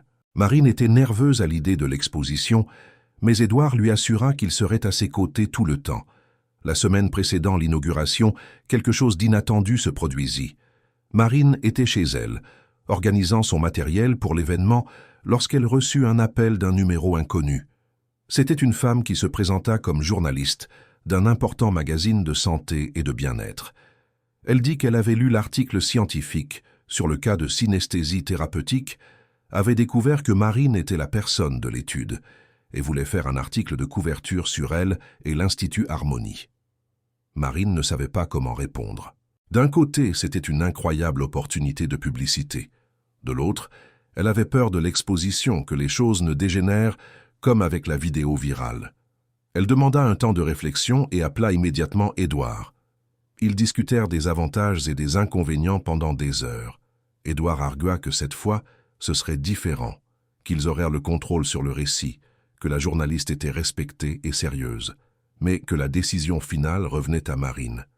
Marine décida d'accepter, à condition qu'Édouard participe également à l'interview, parlant de la vision de l'Institut et de son propre parcours de guérison. La journaliste accepta et ils prirent rendez-vous pour le lendemain. L'interview fut longue et profonde. La journaliste posa des questions intelligentes, voulant comprendre non seulement la méthode thérapeutique, mais aussi les personnes derrière elle. Marine parla ouvertement de son enfance, de Madame Célia, de la découverte de son don. Édouard partagea son histoire de perte et de reconstruction, et tous deux parlèrent de la façon dont ils s'étaient rencontrés de manière presque magique, de la connexion avec le passé à travers Madame Célia. Lorsque l'article parut, 2 semaines plus tard, ce fut encore mieux qu'il ne l'espérait. Le magazine avait fait un travail de reportage exceptionnel, racontant l'histoire de manière sensible et inspirante. Il y avait de belles photos de l'Institut, des témoignages de patients qui avaient déjà été traités lors des tests pilotes, des explications scientifiques sur la synesthésie de Marine. La couverture montrait une photo des deux, Marine et Édouard, côte à côte dans le jardin thérapeutique, avec le titre « Quand la science rencontre le cœur, la nouvelle frontière de la guérison intégrale ». La répercussion fut immédiate et écrasante. Le téléphone de l'Institut ne cessait de sonner avec des demandes de rendez-vous. Des entreprises voulaient des partenariats, des universités voulaient établir des programmes de recherche conjoints. D'autres professionnels de la santé voulaient connaître le travail, apprendre la technique. C'était exactement le genre de reconnaissance que Marine avait toujours mérité, mais n'avait jamais osé rêver d'avoir. L'inauguration de l'Institut fut un succès absolu. Plus de 200 personnes y assistèrent. L'événement commença par une présentation d'Édouard expliquant la mission et les valeurs de l'Institut Harmonie. Il parla avec passion de l'importance de traiter l'être humain de manière intégrale, de la façon dont sa propre guérison avait dépendu de quelque chose qui allait bien au-delà des techniques médicales conventionnelles. Il parla de l'engagement de l'Institut envers l'accessibilité, annonçant que 20% des places seraient toujours destinées à des soins gratuits pour les personnes à faible revenu.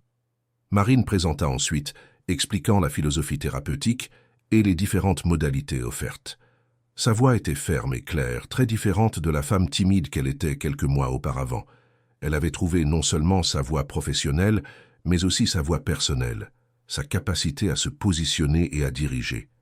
Les invités écoutèrent fascinés, beaucoup prenant des notes, certains clairement émus par l'histoire qui était racontée.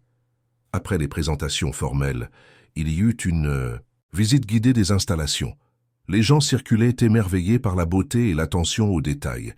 Il y avait de la musique live dans le jardin, un quatuor à cordes jouant des compositions douces, un service de buffet avec des plats légers et sains. C'était un événement qui reflétait parfaitement l'esprit de l'Institut, élégant mais accessible, sophistiqué mais accueillant. Dans un moment de pause, Marine et Édouard se retrouvèrent seuls dans le jardin, un peu à l'écart de la foule. Ils étaient debout près de la fontaine d'eau, observant les gens circuler, quand Édouard dit quelque chose qu'il gardait en lui, depuis des semaines. « Vous savez, rien de tout cela ne serait arrivé sans vous. Pas seulement l'Institut. Je ne serais pas ici, entier, vraiment vivant, si vous n'étiez pas apparu dans ma vie. » Marine le regarda, vit la sincérité dans ses yeux gris, sentit son cœur s'accélérer. Elle répondit avec la même honnêteté. « Et moi, je ne serais pas ici, à cette place, étant qui j'ai toujours voulu être, si vous n'aviez pas cru en moi quand même moi je n'y croyais pas. Nous nous sommes sauvés mutuellement. » Il y eut un moment de silence intense entre eux. Un moment où tout aurait pu changer, où l'un d'eux aurait pu faire le pas suivant, combler la distance physique qui les séparait. Mais aucun des deux n'eut le courage. La peur était encore plus grande que la certitude. Alors Édouard sourit, un sourire un peu triste, et dit qu'il devait retourner auprès des invités. Marine acquiesça, et ils revinrent ensemble, côte à côte, mais sans se toucher, portant ce moment non vécu comme un poids doux et mélancolique. Les mois suivants furent marqués par un travail intense. L'Institut Harmonie s'imposa rapidement comme une référence. Des patients venaient de tout le pays, certains même de l'étranger, cherchant les traitements offerts. Marine était constamment en séance, formant de nouveaux thérapeutes, supervisant des cas complexes. Édouard s'occupait de la gestion, des finances, des partenariats stratégiques. Ils travaillaient en parfaite harmonie, se complétant naturellement. Mais quelque chose commença à changer. Peut-être était-ce la fatigue accumulée, peut-être la tension non résolue entre eux, peut-être simplement la vie qui réclamait son dû. Édouard commença à avoir des rechutes. Les douleurs à l'épaule revenaient occasionnellement. Les nuits d'insomnie réapparurent. Il tentait de le cacher, ne voulant pas inquiéter Marine, qui avait déjà tant à gérer. Mais elle le remarqua, bien sûr. Sa capacité à lire les gens était trop aiguisée pour ne pas le voir. Une nuit, après que tout le monde soit parti et que l'Institut soit vide, Marine trouva Édouard seul dans son bureau, massant son épaule droite avec une expression de douleur. Elle entra sans demander la permission, ferma la porte et dit avec fermeté « J'ai besoin de travailler sur vous, maintenant. » Édouard tenta de refuser, dit que tout allait bien, que ce n'était qu'un peu de tension. Mais Marine n'accepta pas. « Vous êtes revenu à vos vieilles habitudes. Vous vous enfermez de nouveau, gardant tout à l'intérieur. Et votre corps réagit comme il réagit toujours quand vous faites cela. Venez avec moi. » Elle le conduisit dans l'une des salles de thérapie, la même où ils avaient l'habitude de faire les séances à l'époque de la clinique. Édouard s'allongea sur la table de massage avec réticence, se sentant exposé et vulnérable. Marine commença son travail, mais cette fois, il y avait quelque chose de différent dans son toucher. Il y avait une urgence, un besoin de l'atteindre, qui allait au-delà du professionnel. Elle commença à parler, avec cette voix qu'il connaissait si bien, mais les mots étaient différents. « Pourquoi faites-vous cela ?» demanda-t-elle en travaillant sur les nœuds de tension de son épaule. « Pourquoi vous punissez-vous de nouveau? Vous avez le droit d'être heureux, Édouard. Vous avez le droit de vivre pleinement. Votre femme vous a donné la permission, vous vous souvenez? Alors pourquoi continuez-vous à vous refuser? Édouard garda les yeux fermés, sentant les larmes commencer à monter. « Parce que j'ai peur, » répondit-il d'une voix rauque. « Peur de m'ouvrir à nouveau et de tout perdre encore. Une fois. Peur de construire quelque chose et de le voir s'effondrer. Peur de ressentir et de souffrir. Il est plus facile de rester dans les limbes, ni complètement vivant, ni complètement mort. » Les mains de Marine s'arrêtèrent un instant. Elle se pencha, se rapprochant de son visage, et dit avec une intensité qu'il ne lui avait jamais entendue. « Mais vous n'êtes pas dans les limbes. Vous êtes ici. Je suis ici. La vie se déroule maintenant, en ce moment, en ce lieu. Et vous pouvez choisir de vivre, ou vous pouvez choisir de simplement exister. Mais sachez que si vous choisissez de simplement exister, vous gaspillerez le présent le plus précieux qui vous ait jamais été donné. Une seconde chance. » Édouard ouvrit les yeux et rencontra les siens, sombres, à quelques centimètres des siens. Et à ce moment-là, toutes les défenses tombèrent. Toutes les peurs, toutes les excuses, toutes les raisons logiques pour lesquelles cela ne devrait pas arriver, disparurent simplement. Il leva la main et toucha doucement son visage. Marine ferma les yeux au toucher, s'inclinant légèrement vers sa main. « Je suis amoureux de vous, » dit Édouard, sa voix n'étant qu'un murmure. « Je crois que je le suis depuis ce premier jour, quand j'ai entendu votre voix dans le couloir. J'ai essayé de nier, j'ai essayé de cacher, mais je n'y arrive plus. Vous m'avez ramené à la vie, et maintenant, je ne sais plus comment vivre sans vous. » Marine sentit des larmes commencer à couler sur son visage. Elle ouvrit les yeux et le regarda avec une vulnérabilité qu'elle montrait rarement. « Moi aussi, » répondit-elle. « Je vous aime aussi. Et cela me fait si peur parce que tout peut mal tourner. Nous pourrions gâcher tout ce que nous avons construit, mais je ne peux plus faire semblant de ne pas ressentir. » Édouard s'assit sur la table de massage, se mettant à sa hauteur. Il essuya les larmes du visage de Marine avec son pouce, et alors, finalement, après des mois de tension non résolue, il l'embrassa. Ce fut un baiser doux, respectueux, rempli de tous les sentiments qui avaient été gardés si longtemps. Marine répondit au baiser, se permettant de ressentir tout ce qu'elle avait réprimé, toute l'attraction, toute l'affection, tout l'amour qui avait grandi silencieusement. Quand ils se séparèrent, ils restèrent là, enlacés, dans la salle, sombre et silencieuse, sentant leur cœur battre plus vite, sachant que quelque chose de fondamental avait changé entre eux. Sachant aussi qu'ils devraient faire face aux conséquences de ce changement, à la complexité de mélanger vie personnelle et professionnelle, aux opinions des autres, à leurs propres peurs. Mais à ce moment-là, rien de tout cela n'importait. Il importait seulement qu'ils aient enfin admis la vérité, à eux-mêmes et l'un à l'autre. La nouvelle de la relation entre Marine et Édouard ne tarda pas à se répandre au sein de l'équipe de l'Institut Harmonie. Ils essayèrent d'être discrets au début, mais il y avait une nouvelle intimité entre eux, qu'il était impossible de cacher complètement. Les regards s'attardaient davantage, les sourires étaient plus fréquents, il y avait une légèreté dans l'air quand ils étaient ensemble. Fernande fut la première à le remarquer, et avec la délicatesse qui la caractérisait, tira Marine à part un jour de pause pour lui demander si tout allait bien. Marine hésita, mais décida d'être honnête avec son amie. Elle raconta ce qui s'était passé, les sentiments qu'ils avaient gardés et qui avaient finalement été admis. Elle s'attendait peut-être à un jugement, une inquiétude quant au mélange de vie personnelle et professionnelle. Mais Fernande se contenta de sourire et de l'embrasser, disant que n'importe qui avec des yeux pouvait voir qu'ils étaient faits l'un pour l'autre, que le véritable amour était trop rare pour être gâché par les conventions sociales. Toute l'équipe réagit de manière similaire. Il y avait une véritable joie pour les deux. Édouard était respecté en tant que leader et employeur, mais il était aussi apprécié pour la manière humaine dont il traitait tout le monde. Et Marine était aimée pour son dévouement, sa générosité, sa présence chaleureuse. Les voir ensemble semblait naturel, comme si l'univers avait enfin remis les choses à leur place. Madame Célia, lorsqu'elle l'apprit, se contenta de ce sourire sage, de celle qui avait toujours su que cela arriverait. Elle serra sa fille dans ses bras et lui dit que sa seule préoccupation était que Marine ne laisse pas la peur de perdre l'empêcher d'aimer pleinement, que la vie n'offrait aucune garantie, qu'il y aurait toujours des risques, mais que vivre dans la peur était pire que toute perte possible. Marine garda ces mots dans son cœur, sachant que sa mère parlait par expérience, ayant aimé et perdu son père jeune, mais ne regrettant jamais d'avoir aimé. Édouard et Marine décidèrent de ne pas cacher leur relation, mais de ne pas en faire un spectacle public non plus. C'était quelque chose d'intime, de précieux, qui méritait d'être protégé de la curiosité d'autrui. À l'Institut, ils conservaient leur professionnalisme habituel. Lors des réunions, des décisions administratives, des interactions avec les patients, ils étaient associés et collègues. Ce n'était que dans les moments privés, lorsque les portes se fermaient et que le monde restait dehors, qu'ils permettaient à l'amour de s'épanouir librement.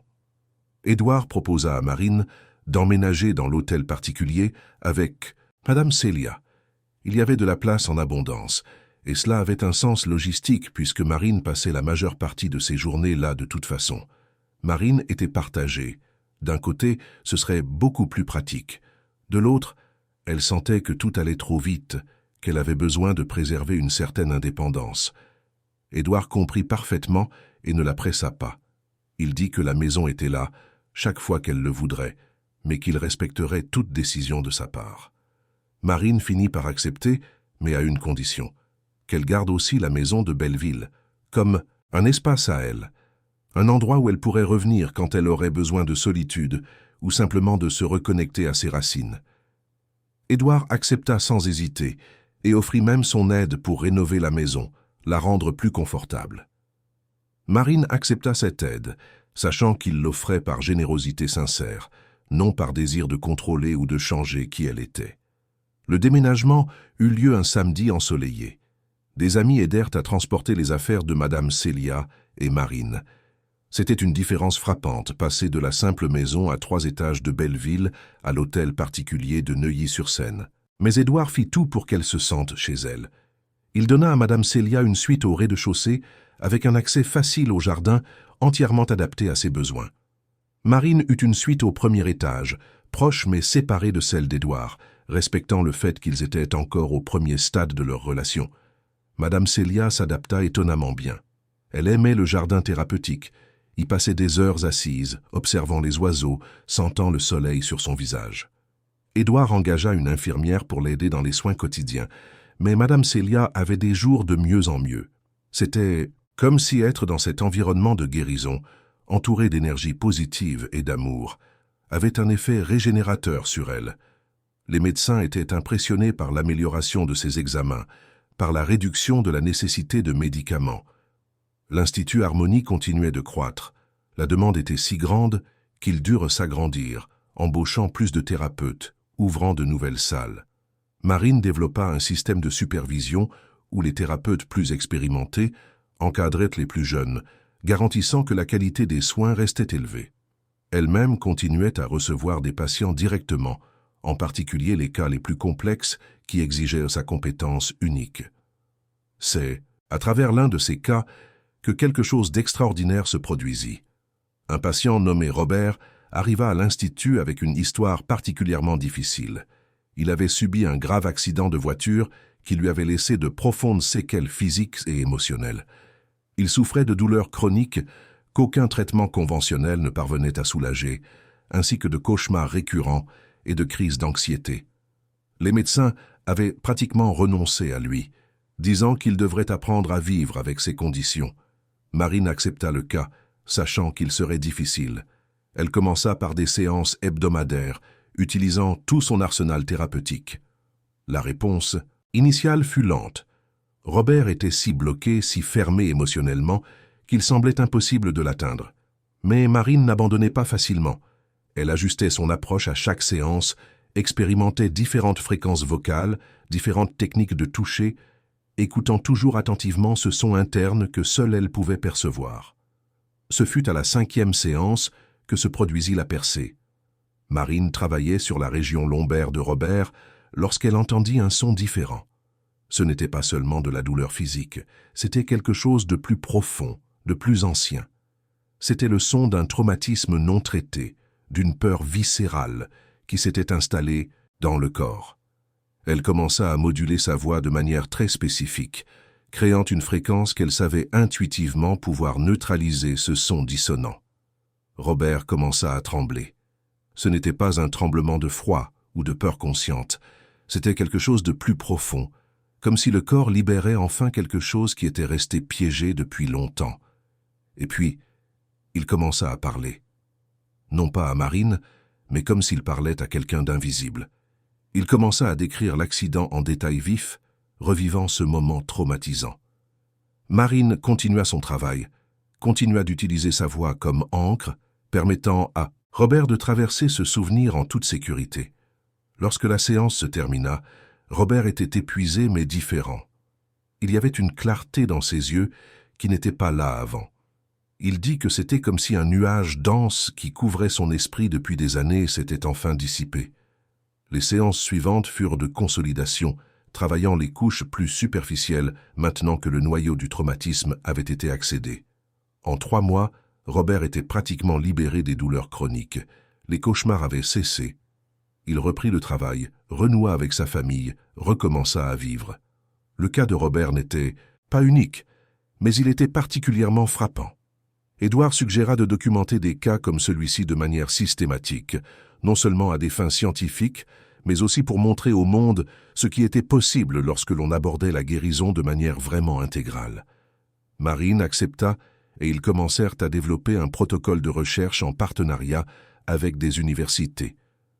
Le docteur Paul Mercier s'impliqua à nouveau, étudiant non seulement le cerveau de Marine, mais aussi les résultats cliniques des traitements offerts à l'Institut.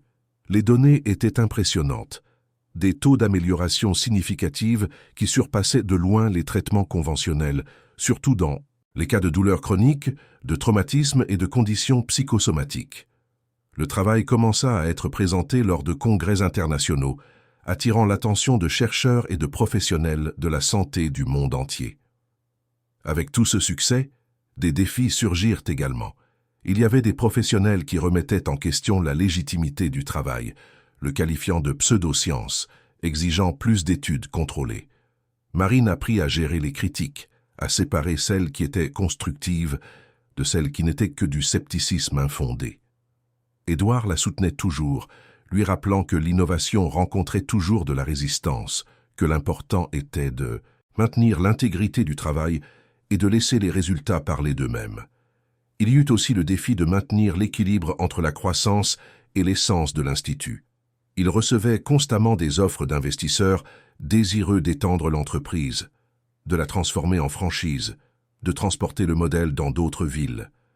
Marine y était réticente. Elle craignait qu'une expansion effrénée ne compromette la qualité, ne transforme quelque chose de genuin en un simple commerce de plus. Édouard, avec son expérience entrepreneuriale, aida à trouver un juste milieu. Ils s'étendirent, oui, mais de manière contrôlée et en maintenant toujours les valeurs centrales. Ils ouvrirent une 2e unité de l'Institut Harmonie dans une autre région de Paris et une 3e à Marseille. Chaque unité avait un coordinateur personnellement formé par Marine, quelqu'un qui comprenait profondément la philosophie du travail. Marine voyageait régulièrement pour superviser, s'assurer que le standard était maintenu.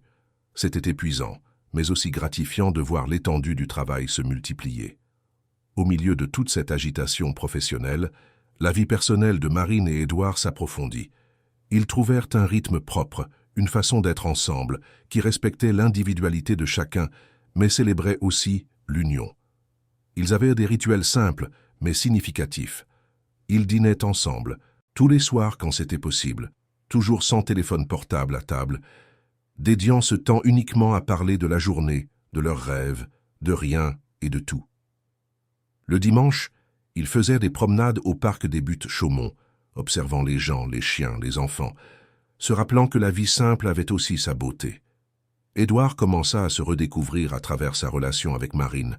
Il recommença à faire des choses qu'il avait abandonnées depuis des années. Il recommença à jouer du piano, quelque chose qu'il aimait dans sa jeunesse, mais qu'il avait mis de côté. Marine adorait s'asseoir près du piano et l'écouter jouer, fermant les yeux et laissant la musique l'envelopper. Il composa une pièce pour elle, quelque chose de doux et mélancolique mais plein d'espoir, qu'il jouait chaque fois qu'il percevait qu'elle était tendue ou préoccupée. Marine, de son côté, commença à se permettre de rêver plus grand. Elle commença à écrire un livre sur son parcours et sa méthode thérapeutique. C'était quelque chose qu'elle n'avait jamais envisagé auparavant, mais Édouard l'encouragea, disant que son histoire et ses connaissances devaient être partagées plus largement. Elle écrivait tard dans la nuit, quand le monde était silencieux, laissant les mots couler naturellement. Le livre n'était pas seulement technique, il était aussi personnel, entrelaçant son histoire de vie avec les principes thérapeutiques qu'elle avait développés. 1 an après avoir officialisé leur relation, Édouard fit une demande en mariage formel. Ce ne fut pas quelque chose de grandiose ou public, ce fut intime et profondément significatif. Il emmena Marine dans la pièce qui avait été celle de sa fille, l'endroit où il avait finalement fait la paix avec le passé. Il dit qu'il voulait qu'elle comprenne que sa fille et sa femme auraient toujours une place dans son cœur, mais que cela ne diminuait en rien l'amour qu'il ressentait pour elle. Que l'amour n'était pas une tarte, où une part pour quelqu'un signifiait moins pour un autre. Que le cœur humain avait une capacité infinie d'aimer, et qu'elle avait élargi le sien de manière qu'il ne savait même pas possible. Marine pleura comme elle pleurait toujours quand des émotions profondes l'envahissaient. Elle dit oui sans hésiter, sachant qu'elle disait oui non seulement à un mariage, mais à un partenariat de vie, à continuer à construire ensemble quelque chose de plus grand qu'eux-mêmes. Le mariage fut simple, célébré dans le jardin thérapeutique de l'Institut, avec seulement la famille proche et les amis les plus intimes. Madame Célia était là, radieuse, en étonnamment bonne santé ce jour-là, comme si la joie avait ses propres pouvoirs de guérison. La vie suivit son cours naturel après cela. L'Institut Harmonie continua de croître et d'évoluer. Marine publia son livre, qui devint un best-seller et fut traduit en plusieurs langues. Édouard développa ses programmes de développement humain, intégrant de nombreux principes qu'il avait appris avec Marine. Ils devinrent des références non seulement dans leurs domaines spécifiques, mais aussi comme exemple de la façon dont il était possible de construire quelque chose de significatif lorsque le but et l'amour s'alignaient. Il y eut bien sûr des défis en cours de route, des moments de désaccord, de tension, de doute. Tout n'était pas parfait, car la vraie vie ne l'est jamais. Mais ils avaient appris quelque chose de fondamental à travers leur parcours individuel et maintenant partagé, que la guérison n'était pas une destination, mais un processus continu, que la croissance exigeait de l'inconfort, que l'amour véritable n'était pas l'absence de problèmes, mais la présence au milieu d'eux. Marine continua à développer sa capacité unique. Avec le temps, elle réalisa qu'elle parvenait non seulement à entendre le corps des gens, mais aussi à enseigner à d'autres personnes à écouter leur propre corps. Pas de la même manière synesthésique qu'elle l'expérimentait, mais à travers une attention cultivée, une sensibilité développée. Cela devint un élément central de sa méthode de formation, cette idée que nous pouvons tous apprendre à écouter les messages que nos corps nous envoient constamment. Édouard, de son côté, découvrit que son propre chemin de guérison l'avait transformé en un meilleur leader, plus empathique, plus humain. Il appliqua ces leçons dans son entreprise, créant un environnement de travail qui valorisait la vulnérabilité, l'authenticité, la croissance personnelle. Son entreprise devint connue non seulement pour ses résultats, mais pour la culture organisationnelle qui favorisait un bien-être authentique.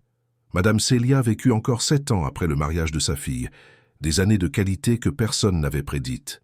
Elle voyait Marine heureuse, épanouie, faisant une différence dans le monde. Elle voyait l'Institut prospérer, des vies transformées. Et quand vint son heure de partir, ce fut en paix, dormant tranquillement dans le jardin qu'elle aimait tant, avec le soleil de l'après-midi réchauffant son visage. Marine pleura sa perte, bien sûr mais pas avec désespoir. Elle pleura avec gratitude d'avoir eu cette femme extraordinaire comme mère, d'avoir appris d'elle tout ce qui comptait vraiment sur le fait de prendre soin, d'aimer, d'être humain. La mort de Madame Célia eut un impact profond, mais aussi transformateur sur Marine. Elle comprit de manière viscérale quelque chose qu'elle avait toujours su intellectuellement, que la vie était finie et précieuse, qu'il n'y avait pas de temps à perdre avec la peur ou la petitesse. Elle commença à vivre avec encore plus d'intensité, à embrasser chaque moment, à dire « je t'aime », plus, souvent, à prendre plus de risques dans son art de guérir. 5 ans après le départ de Madame Célia, Marine et Édouard étaient assis dans le même jardin où elle avait passé ses derniers moments heureux. C'était un samedi après-midi, et ils avaient décidé de prendre leur journée de congé, chose rare dans leurs routines intenses. Ils étaient simplement là, dans un silence confortable, quand Édouard commenta à quel point tout avait changé depuis ce jour où il avait entendu une phrase hors contexte dans le couloir d'une clinique. Marine rit, se souvenant de ce moment et de la distance qu'il semblait avoir maintenant. Elle dit que parfois la vie avait un sens de l'humour étrange, qu'elle utilisait des malentendus et des coïncidences impossibles pour placer les gens là où ils devaient être. Que si elle avait su ce jour-là tout ce qui se passerait à partir de cette phrase stupide, elle n'y aurait probablement pas cru. Édouard acquiesça et dit alors quelque chose qui résonnerait longtemps en Marine. Vous savez quelle est la chose la plus extraordinaire de toute cette histoire? Ce n'est pas le succès de l'Institut, ce n'est pas la reconnaissance professionnelle, ce n'est même pas l'amour que nous avons trouvé. C'est le fait que tout a commencé avec deux personnes profondément blessées, qui ont eu le courage de se permettre de prendre soin et d'être soignées, qui ont choisi de croire que la guérison était possible quand tout le monde disait que non. C'est le véritable miracle. Marine le regarda et vit non plus l'homme brisé qu'elle avait connu des années auparavant, mais quelqu'un d'entier, vivant, radieux. Et elle savait qu'il voyait la même transformation en elle. Ils s'étaient mutuellement sauvés, oui, mais plus que cela, ils avaient appris à se sauver eux-mêmes et avaient ensuite dédié leur vie à aider les autres à faire de même. L'Institut Harmonie n'était plus seulement un lieu physique, il était devenu un mouvement, une philosophie de vie qui se répandait à travers les personnes qui le fréquentaient. Chaque patient guéri devenait un messager portant au monde l'idée qu'une vraie guérison était possible, que la souffrance ne devait pas être permanente, qu'il y avait toujours de l'espoir même dans les moments les plus sombres. Marine regarda autour du jardin, voyant les fleurs que sa mère aimait tant, entendant la fontaine d'eau qu'Édouard avait fait installer en pensant à elle, sentant la chaleur du soleil et la présence de l'homme qu'elle aimait à ses côtés. Et elle ressentit une paix profonde, ce genre de paix qui ne vient que lorsque l'on sait que l'on est exactement là où l'on doit être, faisant exactement ce que l'on doit faire. Elle pensa à toutes les personnes qu'elle avait aidées au fil des ans, à toutes les vies qui avaient été touchées par le travail qu'il faisait. Elle pensa à la façon dont tout avait commencé avec elle, prenant soin de sa mère malade dans une simple maison à Belleville, découvrant, par hasard, qu'elle avait un don spécial. Elle pensa à tous les détours que la vie avait pris pour l'amener jusqu'ici, et elle comprit qu'il n'y avait rien de hasard dans tout cela, que chaque moment de douleur, chaque défi, chaque larme versée avait fait partie du chemin. Que sa synesthésie auditive, ce don étrange qu'elle-même ne comprenait pas complètement, n'était qu'un outil. Le véritable don était la capacité d'aimer, de prendre soin, de se soucier profondément du bien-être d'autres êtres humains. Et ce don n'était pas le sien seulement.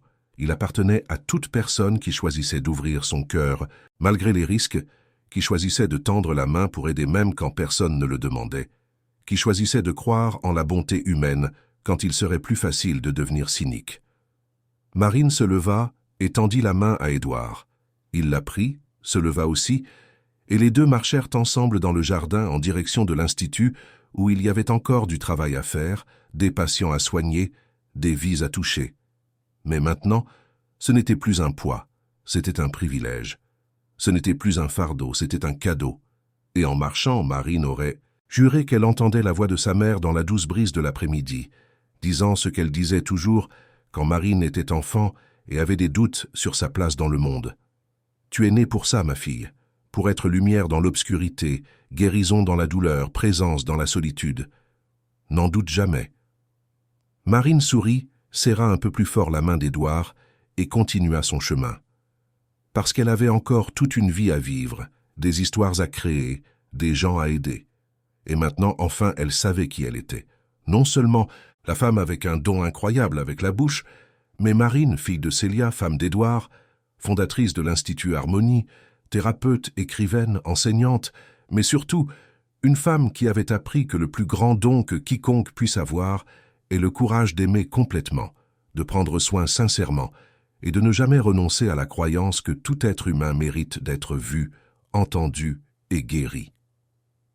Chers auditeurs, nous espérons que l'histoire de Marine et Édouard a profondément touché votre cœur.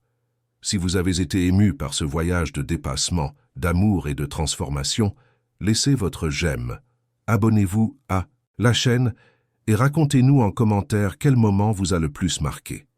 Chaque jour, nous vous apportons des histoires intenses et émouvantes comme celle-ci, qui révèlent le côté le plus profond et le plus vrai de l'âme humaine.